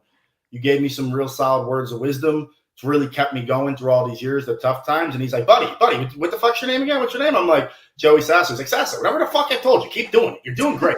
You're doing great. You're killing it. Hopefully I work with you someday. Like just really seems great. Great dude, man. But here's the dilemma of why I want to speak so openly to filmmakers. We all love indie film to an extent, I would think. Right now, from what I've been told, for you to get something made in a lot of companies, your screenplay has to be passed through AI to check that it is likable, passable for all 4 squadrons of the country. I have friends who are named people who are trying to make genre fair that can't. Genre is the number one thing. That's what we kept being told, to go do the horror film, one location. And that's why we were like, no, fuck that. We'll do that for our 5th film when we've already made big shit, and then we go small instead of doing like the normal thing. But they're constantly telling you, we need content, we need content, we need content. And also, fuck that word, content. It's a film. It's gross, but everything is that. That's basically what Marvel movies are now. It's sad, but it's like a conveyor belt. Yeah. Fortunately, Joey, I am basically AI incarnate, so everything I write is already filtered through an AI component. But let me ask you, did you ever think we would get to a time and place where it's like the digital verse film. There is a place for everything. I really believe that. Like when you look at the cliche example of The Social Network, the shot of the Winklevoss is on the thing. Like Fincher did a whole thing about how that shot would not be possible with a 35 or 16 millimeter mag for XYZ. Yeah, I hate these fucking cameras. I hate these cameras. These Netflix cameras are awful. I just talked about it not that long ago, and even Fincher himself is using them, and they're ruining his movies. And I hate the look. I hate the look. Yeah. Oh, I was so sad when I read that he signed like a 4-movie exclusive with Netflix. Like, no, Fincher, you've been gone from me for so long. He's one of my favorite directors. I mean, Fight Club, Seven, Social Network, The Game, Panic Room. Like, he was hit after hit with this guy. What's your favorite Fincher? It's the hardest question to answer. My favorite Fincher is Fight Club. It just always will be. I thought it was so different from any movie out there. It had the twists, but even that didn't even matter that much to me. I never even think about that. Yeah, it was so freaking just the opening shot going through the brain down the chamber of the gun to him walking through his room and the IKEA things are popping up. Whole commentary on consumerism. It was so good. The like hidden Starbucks cup within every like location. That's these little things, bro. That was a flop when it came out. People. I know. Yeah, I mean, it's a cult classic now, but it did not do well at the theaters. It was. How do you market that movie? It was such a weird movie to market. I think that that's where you have to. I still struggle with this of at what point, because I have so many films ready to go that I've worked on for years. At what point am I really going to have the balls to say, I don't care, like I'm doing this? Because when you look at Young Lion, it made sense to us that's why it never made sense that people were so apprehensive, because I'm like, it's the most marketable. It's sex, violence, sex, drugs, rock and roll. Yeah, dude. And like, and trying to really say something with something that's not a hard sell, like I remember when we were meeting with distributors, there was one of the people we were talking to who was like, he had no idea who I was, never knew me from any reality thing. He was like, you made something that we've seen before. You were smart to do that because you need to be able to get an audience, and you told your story in a unique, cool way. And that's what you should do for a first feature. You should not try to make something that's the art house out there, you know, Aronofsky's Mother. Like, no, dude, like, get weird later. Get your footing there. But, you know, I think that what you're going to see is, because these companies are telling you we need content, but they won't greenlight and give budgets, I think you are going to see a resurgence of independent film that is going to fucking boom, just like it did in the 90s. Because look, I can take my iPhone. I've spent a few grand to turn this into a Blackmagic cinema camera. And you can shoot log. Oh yeah, I film all my videos on my iPhone. It's amazing. You throw it in cinematic mode. It's a fantastic. I have actual video cameras that pale in comparison to the tech in there now. That's not to say I wouldn't rather shoot on like a 16 millimeter or something. But what was I gonna say? I feel like every time I talk to you, Sean Chandler, Cody Leach, Tony, I have like 15 different avenues I want to go down because we love talking about this stuff. I got 2 random questions for you that were back like 5 minutes ago. 1, do you think the Tony Stark, Dr. Doom, Robert Downey Jr. was a straight up AI filtered situation? Like they ran it through. Have you heard about this? Robert Downey's going to be the new Dr. Doom in the next phase of Marvel. You know, here's the thing. That feels to me like a completely like how do we make Marvel popular again? Computing, beep beep beep beep beep. Robert Downey, beep beep beep beep. The brothers coming back. Yeah, I mean, look, there's 2 sides to it, right? Because I have to think of it from the other side as well. Business wise, he goes and works probably, you know, a couple of months, and he's gonna make hundreds of millions of dollars for his family, for everyone. Like the side of me that's like the business and film fan goes, people love you. They love seeing you in this world. You're going to do really well, probably make a lot of people happy. Cool. The other side goes, I know what we all know, which is they've been struggling. They bit off way too much. They started hitting people with too much. And I think it absolutely is an attempt to get back me. I haven't seen that. Look, it ended for me. Endgame was it. It was perfect.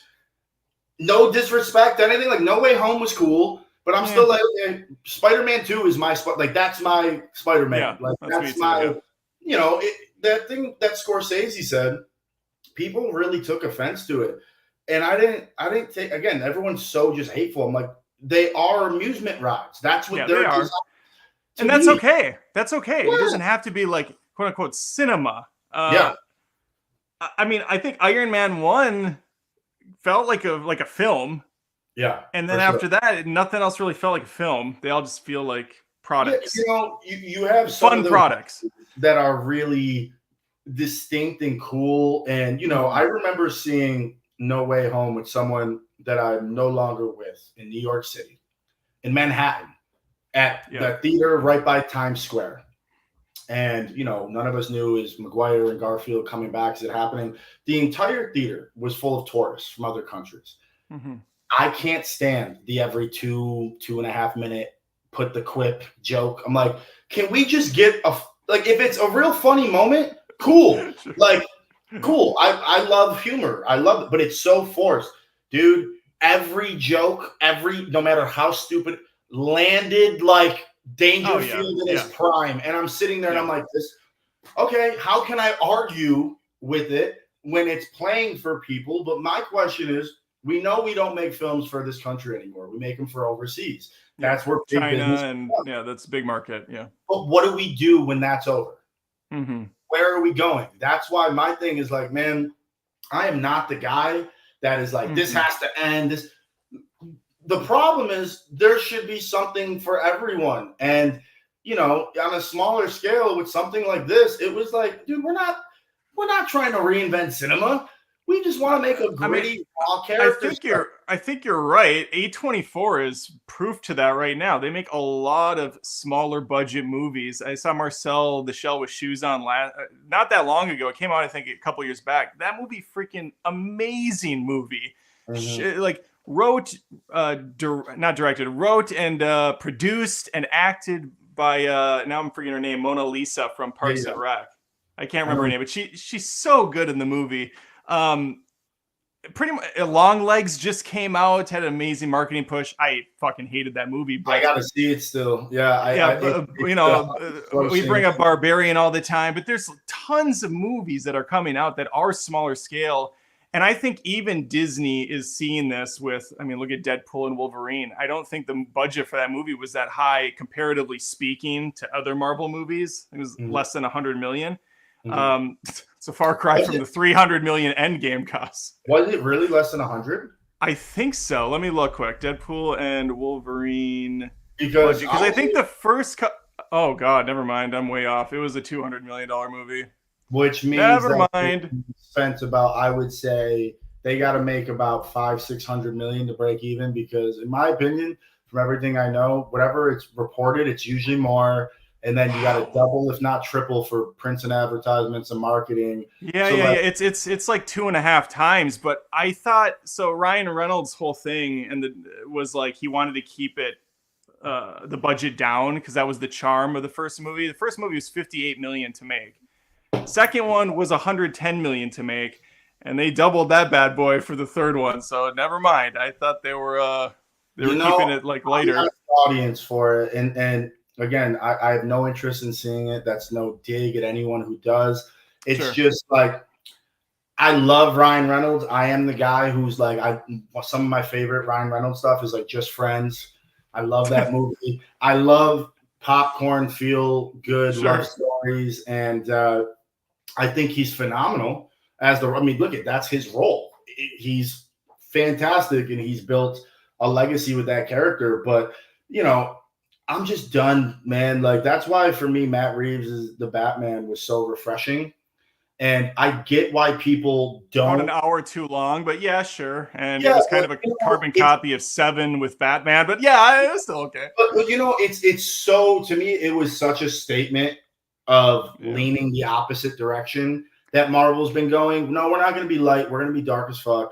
He's going to lean into this Kurt Cobain-ish Bruce Wayne, which again, like, I always feel like when I see people hate on stuff, it's very catch-22 because I get it when it doesn't work or it doesn't resonate for me. But then I think of it in another world because let's be honest, we sit up on our phones all night scrolling sites and reading everything we can. And you're like, okay, there's a version in this world where that movie doesn't exist. An article is written that film was going to get made and Pattinson was going to play it like this. And everyone's like, I want to see that movie. And then when they get that movie, they're like, it sucks. Where I'm like, too long, not enough, but really different. I think it's, like Affleck to me is maybe the biggest misused, superhero because I think he would have been a phenomenal Bruce Wayne and Batman, but none of those films work for me. I think the director's cuts are a lot better, but Snyder is a guy who just needs a miniseries. Like, just let him have a miniseries. I think he could be just nothing anymore. I think Snyder's a guy that needs a writer, and then he can direct because he's a great director. He's great behind the camera, but his writing is so bad. Yeah, I didn't see any stuff. It's funny, Joey, how like generous and nice you are to movies that aren't your own, because you even said earlier you welcome the criticism. You're happy when people say your movie sucks or it's amazing. But then you don't want that treatment thrown at other movies. That's funny to me because it's almost like you should want that. You should want people just as excited or, like if I don't like a movie, I will fucking tell you I don't like a movie. I'm not going to back down from it, but I will also tell you exactly why I don't like a movie. It's not to hurt anyone's feelings. I myself have been a developer and a designer for the better half of my life. And if a design doesn't work, US Bank or Polaris or Harley Davidson, they're not going to be like, oh, you know what, you did your best. Or then they're going to say, hey, we're paying you a lot of money. This is terrible. Do better. And I can either like feel bad about it, or I can say, hey, I'm making a bunch of money. I could have done better. I'm glad they said something and challenged me. So yeah, I think it's a valid point, and I think the reason I lean into it is just because I feel like the thing I miss so much is that world that existed with all of us before social, before when we were kids, when we just loved film. And if you were a real cinephile, if you lived for this, it was just excitement. Like, I still feel that way. You know, this is going to sound so corny. When I've been in therapy, when I've talked about my darkest moments of life, when you're like, yeah, you know, downright suicidal and you're struggling and you're like, I need to hold on to something. I will literally sit there and think about, well, if I ever did something that's really stupid that I should never do, I won't be able to see Killers of the Flower Moon. Like, I really do think of shit like that. Because I'm like, bro, like, that's the stuff great. that keeps me That's going. good. And I feel like that excitement is just gone to where I want to celebrate film always because, you know, this is what we love, man. This is the way, you know, my parents constantly make fun of me because everything I talk about in a real life conversation relates back to a movie. And they're like, yeah. Oh, yeah, that's how I am too. Yeah. It's everything obnoxious, but yeah. movie. And I'm like, yeah, that's how I see the world. When I was a teenager, falling in love, I'd listen to the Girl Next Door soundtrack and feel like I was Emil Hirsch in that movie. Like, you know, all of those things. And well, it gets worse, Joey, when you have kids, because then you have to like indoctrinate your kids to the movies you like just so you can quote them the things. Like my kids have seen all the John Hughes movies so that I can say lines from Uncle Buck over and over again, and they'd be like, "Yeah, we get it, Dad. We know the reference." So, what's the movie you showed them, or movies that you were so stoked and they just were not about it? So many. Well, Uncle Buck is a favorite comedy of mine. Dumb and Dumber is a favorite of mine. Happy Gilmore, Adam Sandler. That was my other question that we never got to was, what do you think Happy Gilmore 2 is going to be good or bad? But we can cross back there in a second. They still haven't seen Fight Club, a little too adult, I think. My daughter could watch it. But by far my favorite one to show the kids so far has been The Matrix, because it blew my freaking mind when I saw it. It was so different. It still, I think, holds up really well. And I did a marathon with each of them separately. So when Olivia was 13, we watched it. And then Connor turned 12 and we watched it. We grabbed like Chipotle and we just made a day of it. And it was so fucking cool. And they loved them. They loved them. Even Revelations, which isn't very good, or Revolutions, whatever it's called. Not very good, but they were in. They were in. That's Josh's favorite movie as well, Matrix. He's seen it probably 10,000 times. I've seen it's so. I saw it like 4 times in theaters. It was just Jurassic Park, of course, The Goonies. You know, like all the movies that I feel like have withstood the test of time or have become so iconic that they become theme park rides. Or you know, I'm a big Spielberg guy, so. Going to Universal with the kids is still like such a magical experience, even with the insane pricing and long lines. I still love going to Hogwarts, and going on some of the old school ET attraction is still great to me. But yeah, dude, we need that. We need that to come back. I mean, you know, yeah, I know. My first job in LA was a busboy at Saddle Ranch up on the Universal City Walk, which was right outside the park. So during Halloween Horror Nights, we all had to park in the employee parking where all the Universal employees park.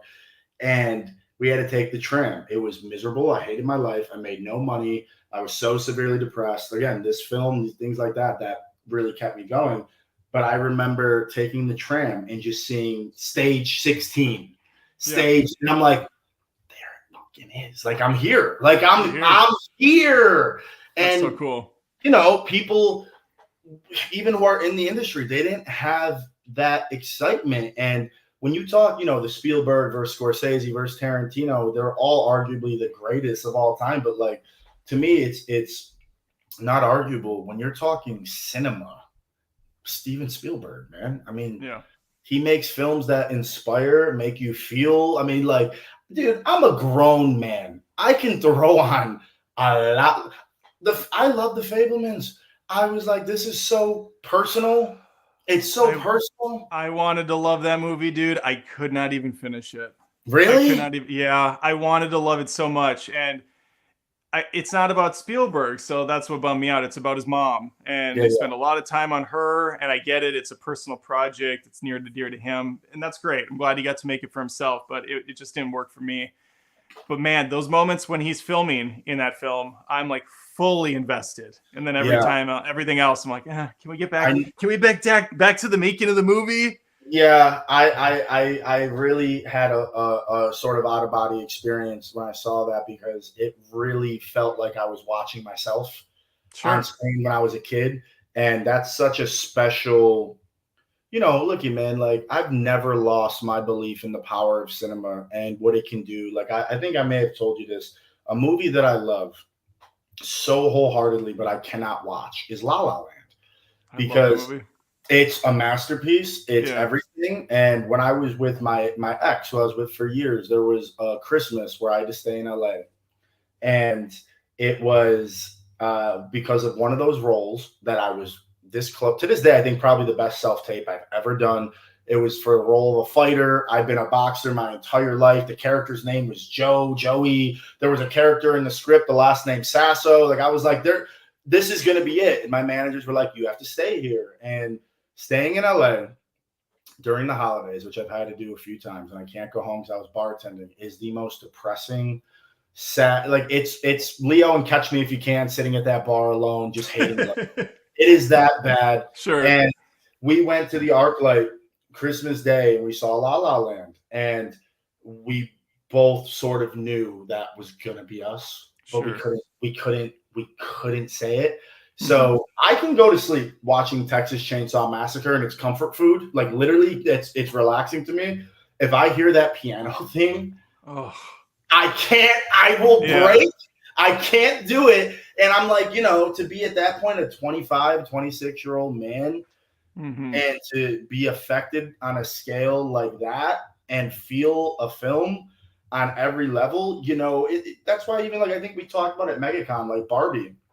I wasn't the biggest fan. Yeah, that's fine.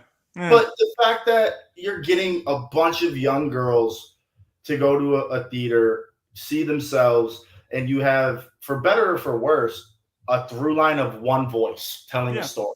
A lot doesn't work for me, but it's one voice. It doesn't feel made by a committee. I think that's where we need to get back to, and I really do think you are going to have a lot of people like you, like Cody, like Sean, that are going to say, I want to make something weird. I want to make something out there. I want to make something with balls. Bro, Josh and I, when we made this movie, we had a conversation after we finished that last draft. We came up with the ending. The ending go out of the film at 8 o'clock in the morning after writing for 2 days straight. And we were like, no one is looking over our shoulders. No one's telling us what we can or cannot do. This will probably never happen again. And it gave us the freedom to tell the story we wanted without compromising. You're going to have that a lot more now. And you're going to see these streamers have to start picking up a lot of these no-name indies that are going to skyrocket on social. And I think you're going to have the next wave from that. I mean, I asked someone at Amazon straight up when I was promoting my last show, someone who's very high up in development. Where is the next Spielberg, Scorsese? Where are you guys looking? Their answer was TikTok. Yeah, there's a lot of creativity there. There's a lot of creativity. I hate it. I can't stand it. But yeah, I can't stand it either. But there is some truly talented people there that are making a name for themselves, and I respect it. I respect the hustle for sure. Chris Stuckman came out with a movie recently. I haven't seen it yet. Shelby Oaks, but he was a movie critic, or he is, I guess. Oh yeah. It's a movie something now. And then I know those other YouTube guys came out with what was the Talk to Me?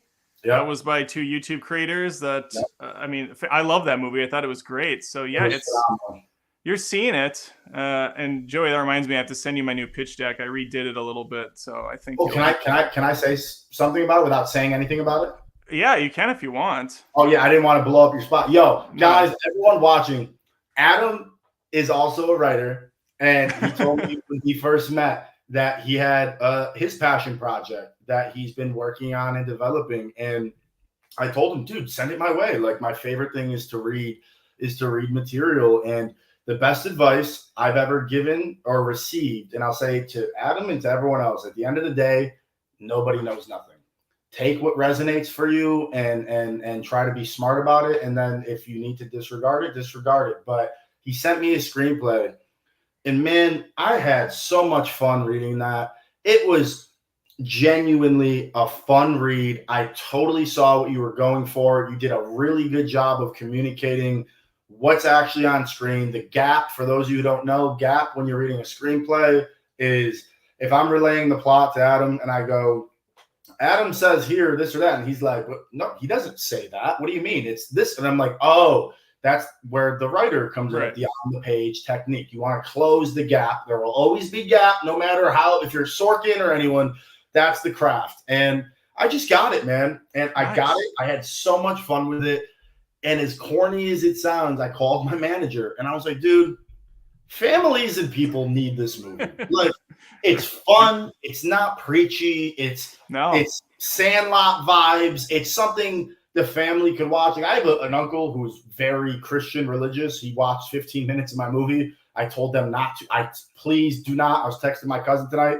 It's like, how far did he get? He said 15 minutes. I was like, oh God, Thanksgiving's going to be awkward. That's the worst part of the movie.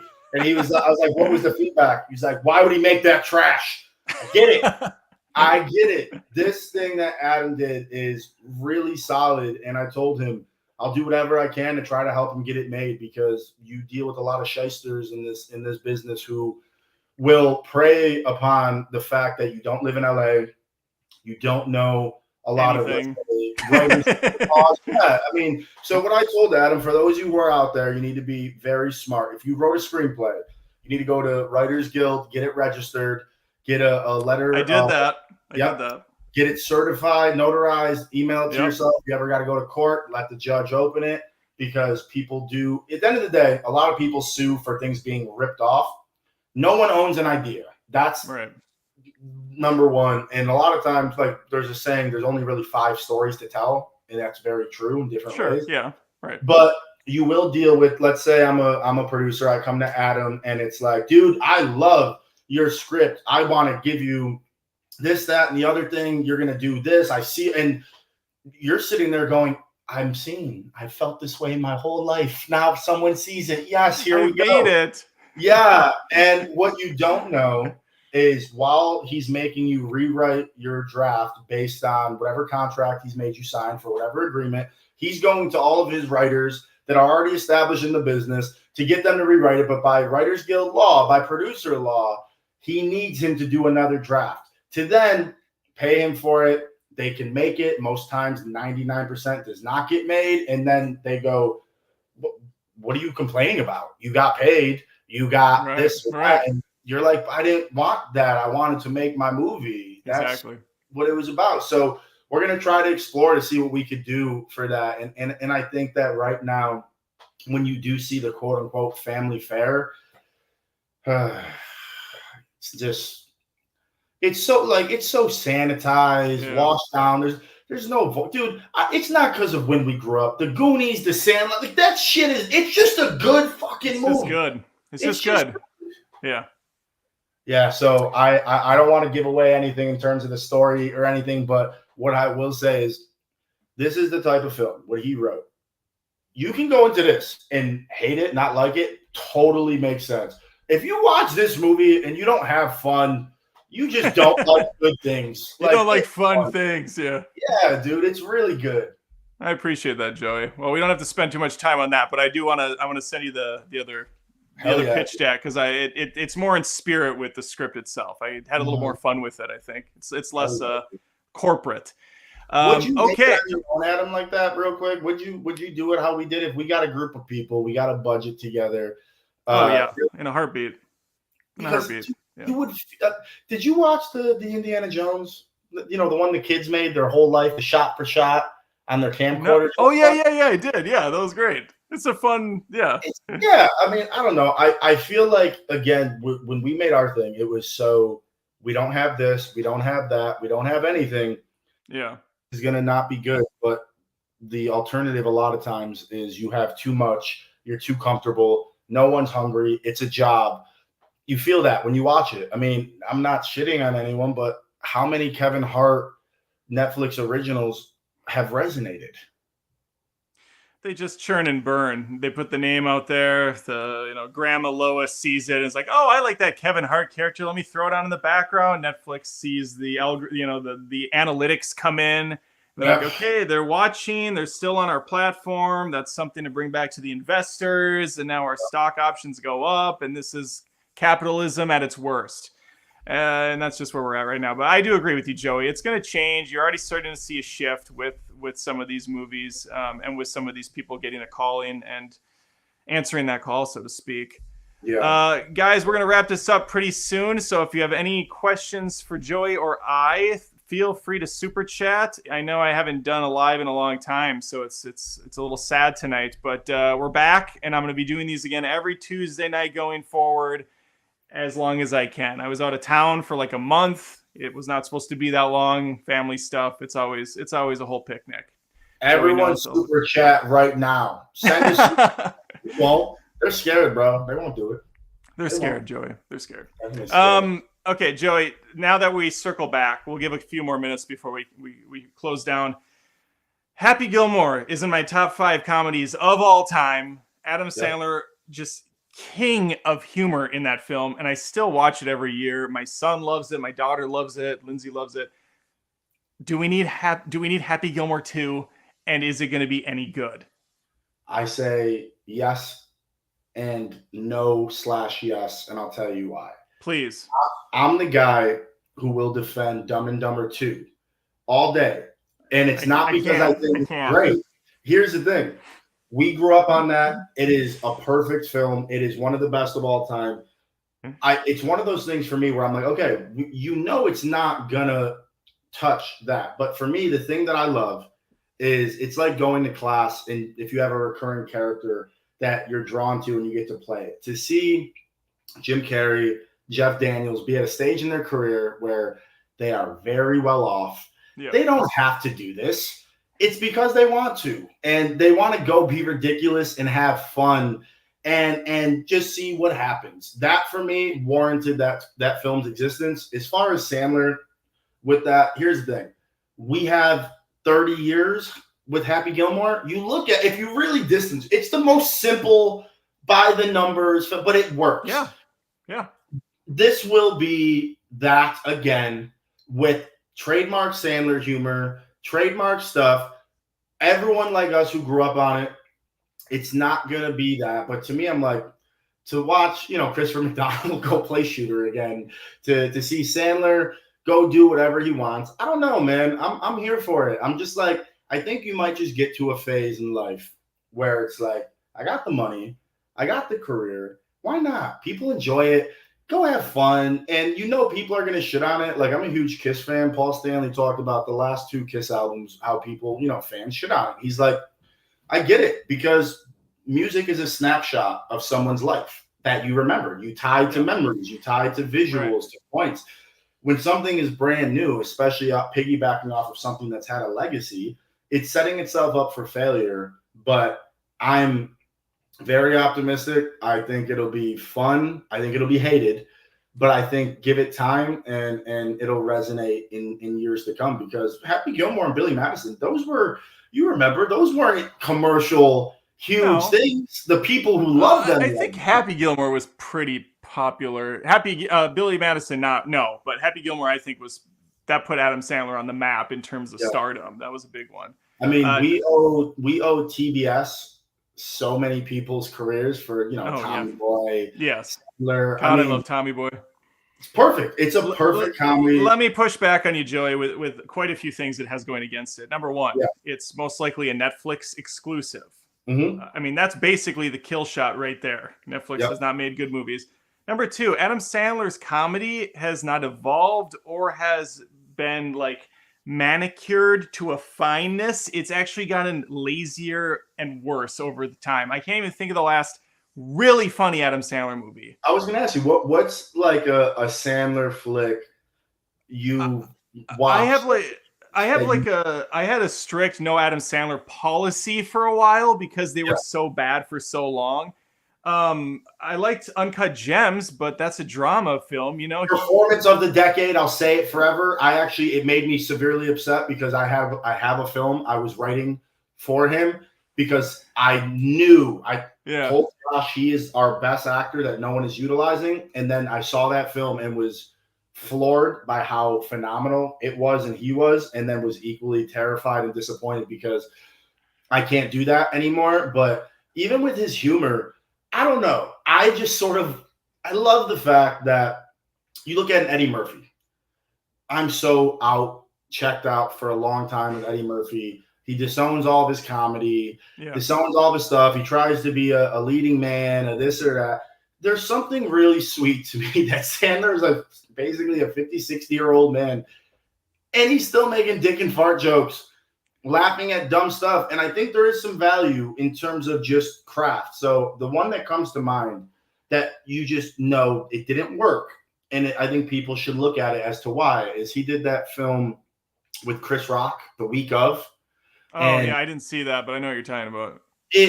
I watched it, and it was just one of those films in terms of on-the-page technique. If you're a writer, you should look at it because there's a concept there that's really solid. It just was probably 3 or 4 drafts away. It wasn't there. So, I mean, I still watch these things for that, to really see the work that's at play. But I'm trying to think of any Sandler stuff he's done Netflix-wise that I liked. I can't. It's not good. That's the problem. And he did that Hubby Halloween, which was horrible. I loved Hubie Halloween. Loved it. I had so much fun with it. No. Who did he bring back from that movie? Wasn't there someone from his universe? Yes, it was. God, what the hell's his name? Hilarious, actually, actor. Ben Stiller. He was the orderly. Check out the badge. You're in my house now, Grandma. So happy. No, I would say check out one that I was really surprised by is The Do-Over with him and Spade. I like Spade. Yeah, Sandler, for all intents and purposes, is an R-rated comic who's had play to PG-13 because that's his base. Yeah. So whenever he gets in R-rated comedies, if you remember, the first straw that broke the camel's back for his run, because the run that man had, my God, was he did That's My Boy. Yep. And that didn't work. It didn't translate. His guaranteed success, box office-wise, really went down. But The Do-Over and That's My Boy, you can look at and be like, okay, when he's really allowed to lean into his raunchy humor. If you go back to the beginning of his career, his stand-up, he was a filthy comic. Oh my God, his stand-up, they're all gonna laugh at you and stuff. Those audio, whatever, the CDs. Oh my God, Toll Booth Willie and Fatty McGee. I still put those on once in a while and laugh my ass off. Don't get me wrong, I love dumb humor. I love a good fart joke.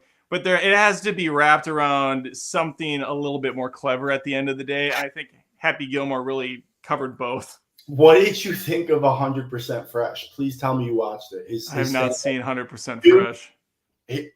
Again, go to Netflix. Is it a stand-up? Yes. Okay, I'll have to watch that. He did, and it's all songs, like how Sandler does. Well, I know you must have heard the Farley song. When did this come? The tribute he did to Chris Farley. Oh, okay. Yeah. I've seen some of this. I haven't seen the whole thing, though. You see clips, but... It is... My God. Okay, I'll have to check that out. And so funny. And the song, all this stuff that he does, again, to me, it's one of those things of like, his actual humor is that. Actually, I remember one time I was auditioning for a show. Don't remember which show. I was on the Sony lot. When you go on these lots, you see all these bungalows. You know what I mean? Uh-huh. I'm in the bungalow. I'm getting ready to go in and read. And this was shortly after he signed with Netflix. And I'm looking at all the posters on the wall. I was in the Happy Madison offices, and I had no idea. Oh, that's cool. I was just geeking out so hard. I mean, look at another one that I love that was a complete flop is Grandma's Boy. Phenomenal. I don't like. I know people that love Grandma's Boy. I saw it at the Dollar Theater. It did not work for me, but it should have. I like the concept behind it. I don't like stoner humor. I find it just kind of lazy. Stoner humor. Comedies, like any classics that like? Nah, I don't really like stoner humor. That's just a personal preference, and I also don't like hippie humor either. Like, there's always the one like, "Hey, cool dude, yeah, I'm a hippie." It's just not funny to me. I love Pineapple Express. I just think James Franco is so phenomenal. Yeah, Franco's funny, but I don't know. I think an R-rated Happy Gilmore would actually be freaking hilarious. The only time I remember an R-rated Sandler movie, Funny he did the one. People. He That's did my the one boy. with what was the one with Damon Wayans, the action movie? Bulletproof. Bulletproof. Yes, Bulletproof that is. was I like Bullet. I like Bulletproof. Madison. Oh, it was. I couldn't remember when it came out. Okay, so yeah, that would have been one of his early movies. I love that movie. Still, yeah, it's great. And Damon Wayans was so, I thought, criminally underrated as a comedian. He didn't. The Wayans brothers in general were funny until some of them helped ruin the Scary Movie. It wasn't them. It was those other guys. Screwed by so. Who were those hacks that did the like epic movie and I think Zaslav, right? Yeah, they're so bad. Yeah, they basically killed off the entire parody film franchise. Like there no Naked Guns, remember Wrongfully Accused, and pretty much everything Leslie Nielsen did, which was brilliant. Hot Shots, some of my favorite films. Movie, the first one and even the second one to a degree, are so legitimately hilarious. Like legitimately hilarious. I love Don't Be a Menace to South Central while drinking your juice in the hood. I love those movies. I think they're so fun. And, that's another thing to look at in terms of the business side, because I promise you guys, if you are trying to get in this industry, I had to learn this. Bulletproof is still one of my favorites because he was able yes. Cody's got it. Adam, what did you think of Funny People? Because that to me is still top 3 or 4 Sandler. I think that was during my Sandler purge. So it was part of my no Adam Sandler movies. So I didn't see that one. I didn't see, he did like a drama one. Was it Rain on Me or something? Oh my God, dude. Please watch it just for his performance. There's a monologue that he had. I don't even care if you don't watch the movie. Watch the monologue. Okay. You're a father. You're a husband. Whenever I have an emotional scene, because you always need my acting teacher. One of them always told me every teacher you study with is like a construction worker to give you something to put on your tool belt. You need to pull off whenever you need to access something. If I have a scene that's emotional that I need to go to a place, I will throw on his monologue from Reign Over Me. You are not human if you get to the end of that. There's no way you're not at least misty-eyed. I'm bawling like a little girl watching a Hallmark movie every single time I watch that scene. I think is it like a family flick? Can I watch it with the kids and stuff? Yeah, or is it more of a drama? It's a drama. It's about it's actually really weird the way that it's handled. So basically his family, his wife and kids died in 9/11. Oh.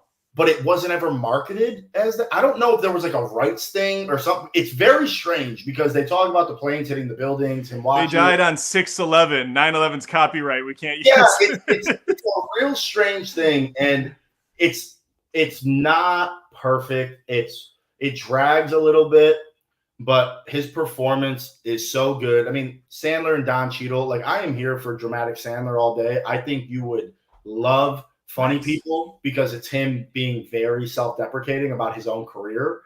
And I love Apatow films personally that are overly long. I know a lot of people hate that, but when he does it right, I'm there for it. That's an example. I feel like he could edit almost all of his movies down. Mainly the straight comedies. Even the ones I love, like 40-Year-Old Virgin and stuff, they need to shave off like 15 minutes. I think a perfect comedy is an hour and a half, hour 40 tops. No, 40-Year-Old Virgin drags, Knocked Up drags. Funny People, to me, it got a lot of criticism for it dragging, but I am the weird dude who loves longer movies because those were always my friends. Sure. So when I throw something on, I love being in that world and really, like, dude, again, I was so pretentious when I was a kid. I was like, Young Lion, it's going to be 3 hours long. It's going to be brilliant. Everyone's going to, you don't like it, fuck you. You're going to sit there and watch. No. It's all going to be a one-take shot. Yeah, dude. Like, I get all those sentiments, but I think that, like, flip side. I had to bring this one up because you mentioned Damon Wayans. On the flip side, Last Boy Scout is the best Damon Wayans movie, an official Die Hard sequel. I love The Last Boy Scout. Fantastic. Bruce Willis, Damon Wayans, football, like backdoor dealings going on. The only thing that hurts The Last Boy Scout is the daughter. Her performance is so bad. But otherwise awesome. And you have a young Halle Berry in there too. a lot of people haven't seen Last Boy Scout. I bring that up in conversation, and it's one of those things where it's like, they're like, I think I may have, or this or that, where everyone I feel like knows Major Payne. I just love Major Payne. That's a solid. I remember that being pretty funny. Oh, yeah. I mean, look, even if you go down the list of like, I can't help it because I'm in this industry. You look at things that would just never get made. Heavyweights. You would never make that, and it's Ben Stiller doing his role from Dodgeball before Dodgeball. Well, I was gonna say, I'm convinced that Ben Stiller just reused that character for Dodgeball. It's hilarious both times. I love Dodgeball, but Ben Stiller in general, I think, is so freaking funny. Nobody makes me bleed my own blood. Nobody. Let's go, Michelle. Speaking of comedies, Bubba for $1.99. This will probably be the last thing we touch on tonight. Billy Madison versus Happy Gilmore versus Dumb and Dumber. Easy for me. Goes Dumb and Dumber 1, Happy Gilmore 2, Billy Madison 3. That's my same exact ranking. Happy exactly. Dumb and Dumber is brilliant, and if you go read the backstory of what Jeff Daniels had to do to get that role, it becomes that much more impressive because they were doing everything in their power to not give him that. Yeah, he took he was paid like not even a fraction of what Jim Carrey made on the movie. Carrey made 7 or 8 million because it was New Line, and Bob Shea, New Line's the house that Freddie built, was very notorious for being cheap. And they paid him scale, which I think was 60 grand. And his agents and everyone were even telling him, you're a dramatic, serious actor. You cannot do this. You're going to get blown off the screen. And he said he knew all, like they say, the greatest, simplest, and hardest thing to do in acting is listen. I'm going to get out of my own way. I'm going to let Jim lead, and I'm going to follow. And you look at that film, man, when the Farrelly brothers were really on, when they were really on, I don't know. Do you think, I get so confused on my own takes of like, do people fall off or do we just get older? I think it's probably both. Because, like, you look at Dumb and Dumber, Something About Mary, Kingpin. When Bill Murray's got his hair all freaking all over the place, and Randy Quaid, like, all those movies, man, you don't get them anymore. And yeah, but so like, I have kids. My kids all think those are hilarious too, and they don't like disagree with me on new comedies because let's be honest, there really aren't that many new comedies. When was the last actual? I genuinely don't know. When was the last bona fide comedy hit? God, I guess like this is the end. I don't even know. Was that even that big of a hit? Did well. Made if you want to talk about really modern movies, so there was that Jennifer Lawrence one from a couple years ago that I actually thought was really funny. Mm-hmm. Not like a classic by any means, but it was good, and I always wanted to see her do comedy, which is great. The one that did really well is actually just about as stock mediocre as you can get, which is the Anyone But You. Came out last year with Sydney Sweeney and Glenn Powell. That movie did huge numbers. It's incredibly generic. Like, if you want to talk about a movie built by AI to get every like box checked, that's the movie right there. They already got a sequel in the works because, of course, it did amazing. It's not bad. It's just like insultingly mediocre.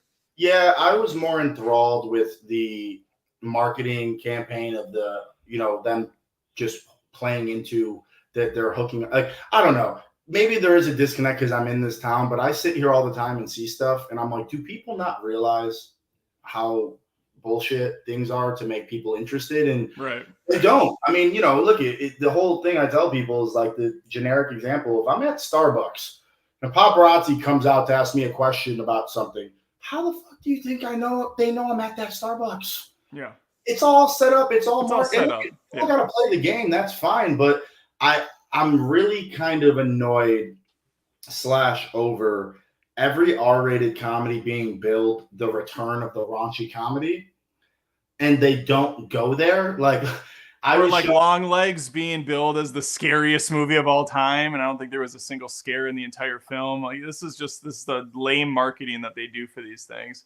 Yeah, I mean, and look, I know from when I was at Blumhouse hearing conversations when, let's say, a trailer would be getting released for one of their films, and we've all been in this space where it's like, please don't put everything in there. And I've been there where filmmakers are like, I don't want this or that in there. And then you get told, not forced, but you get the people telling you, think of that 3-day opening weekend.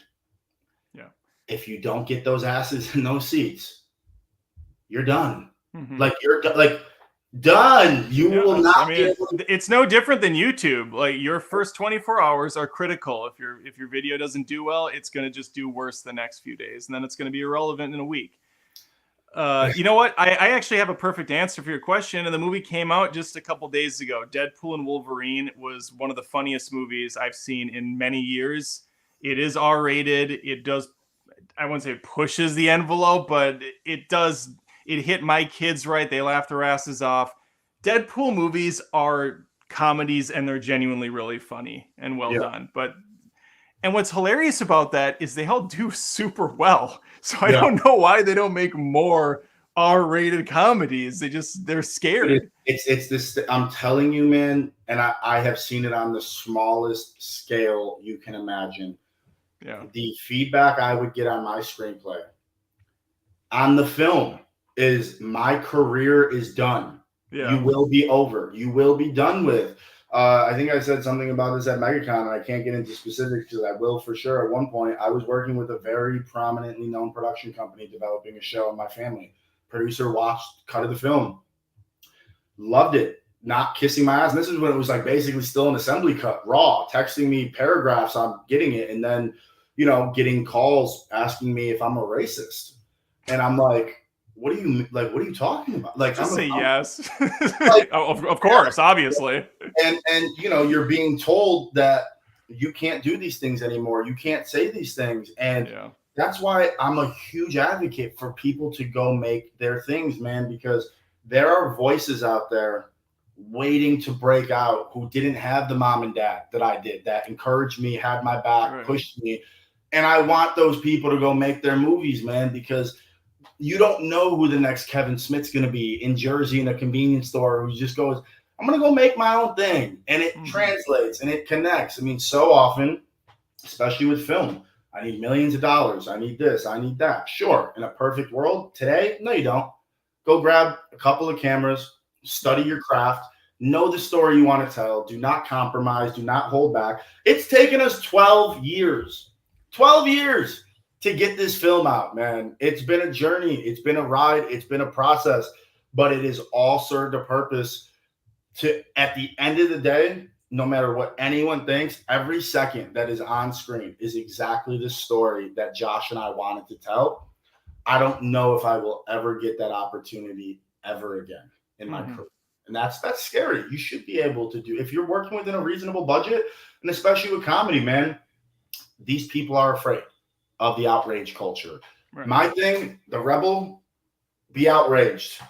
That's what it's supposed to do, is make you feel. It's all cyclical. This stuff will go away, come back, take a different shape, go away. It's just what's scary today is popular tomorrow. So yeah, make the movie you want to make, and people will eventually latch on, like they did with Fight Club, or like they did with these movies that initially bombed and came back later.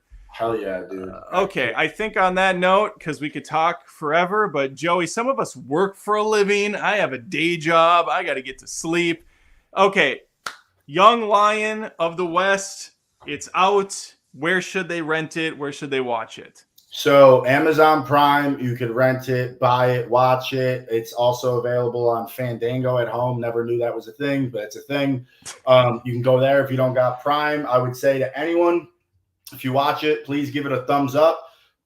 I've been briefed on all these algorithms that I just got. I have to do it with social, now with this. So thumbs ups are huge to keep it pushed. And leave a review, man. Good, bad, and different. Rotten Tomatoes, Letterboxd, IMDb. Spread the word. Here's the thing, man. This is a real indie film. None of us are precious about any feedback on it. Getting anyone to watch it is all we can ask for. And if you do know me from reality TV, if you have seen me on any reality show, I promise you it's not going to be what you think. I'm a lot better than you think. And if you want to talk to me about the film, I started a number. hit me up. It's 805-552-6157. I do nothing but text people around the clock. So I would love to talk to you guys on any thoughts you have on the film. This is a grassroots What's that campaign. number? What's the number? 805-552-6157. There you go. 805-552-6157. The power of technology right at our fingertips.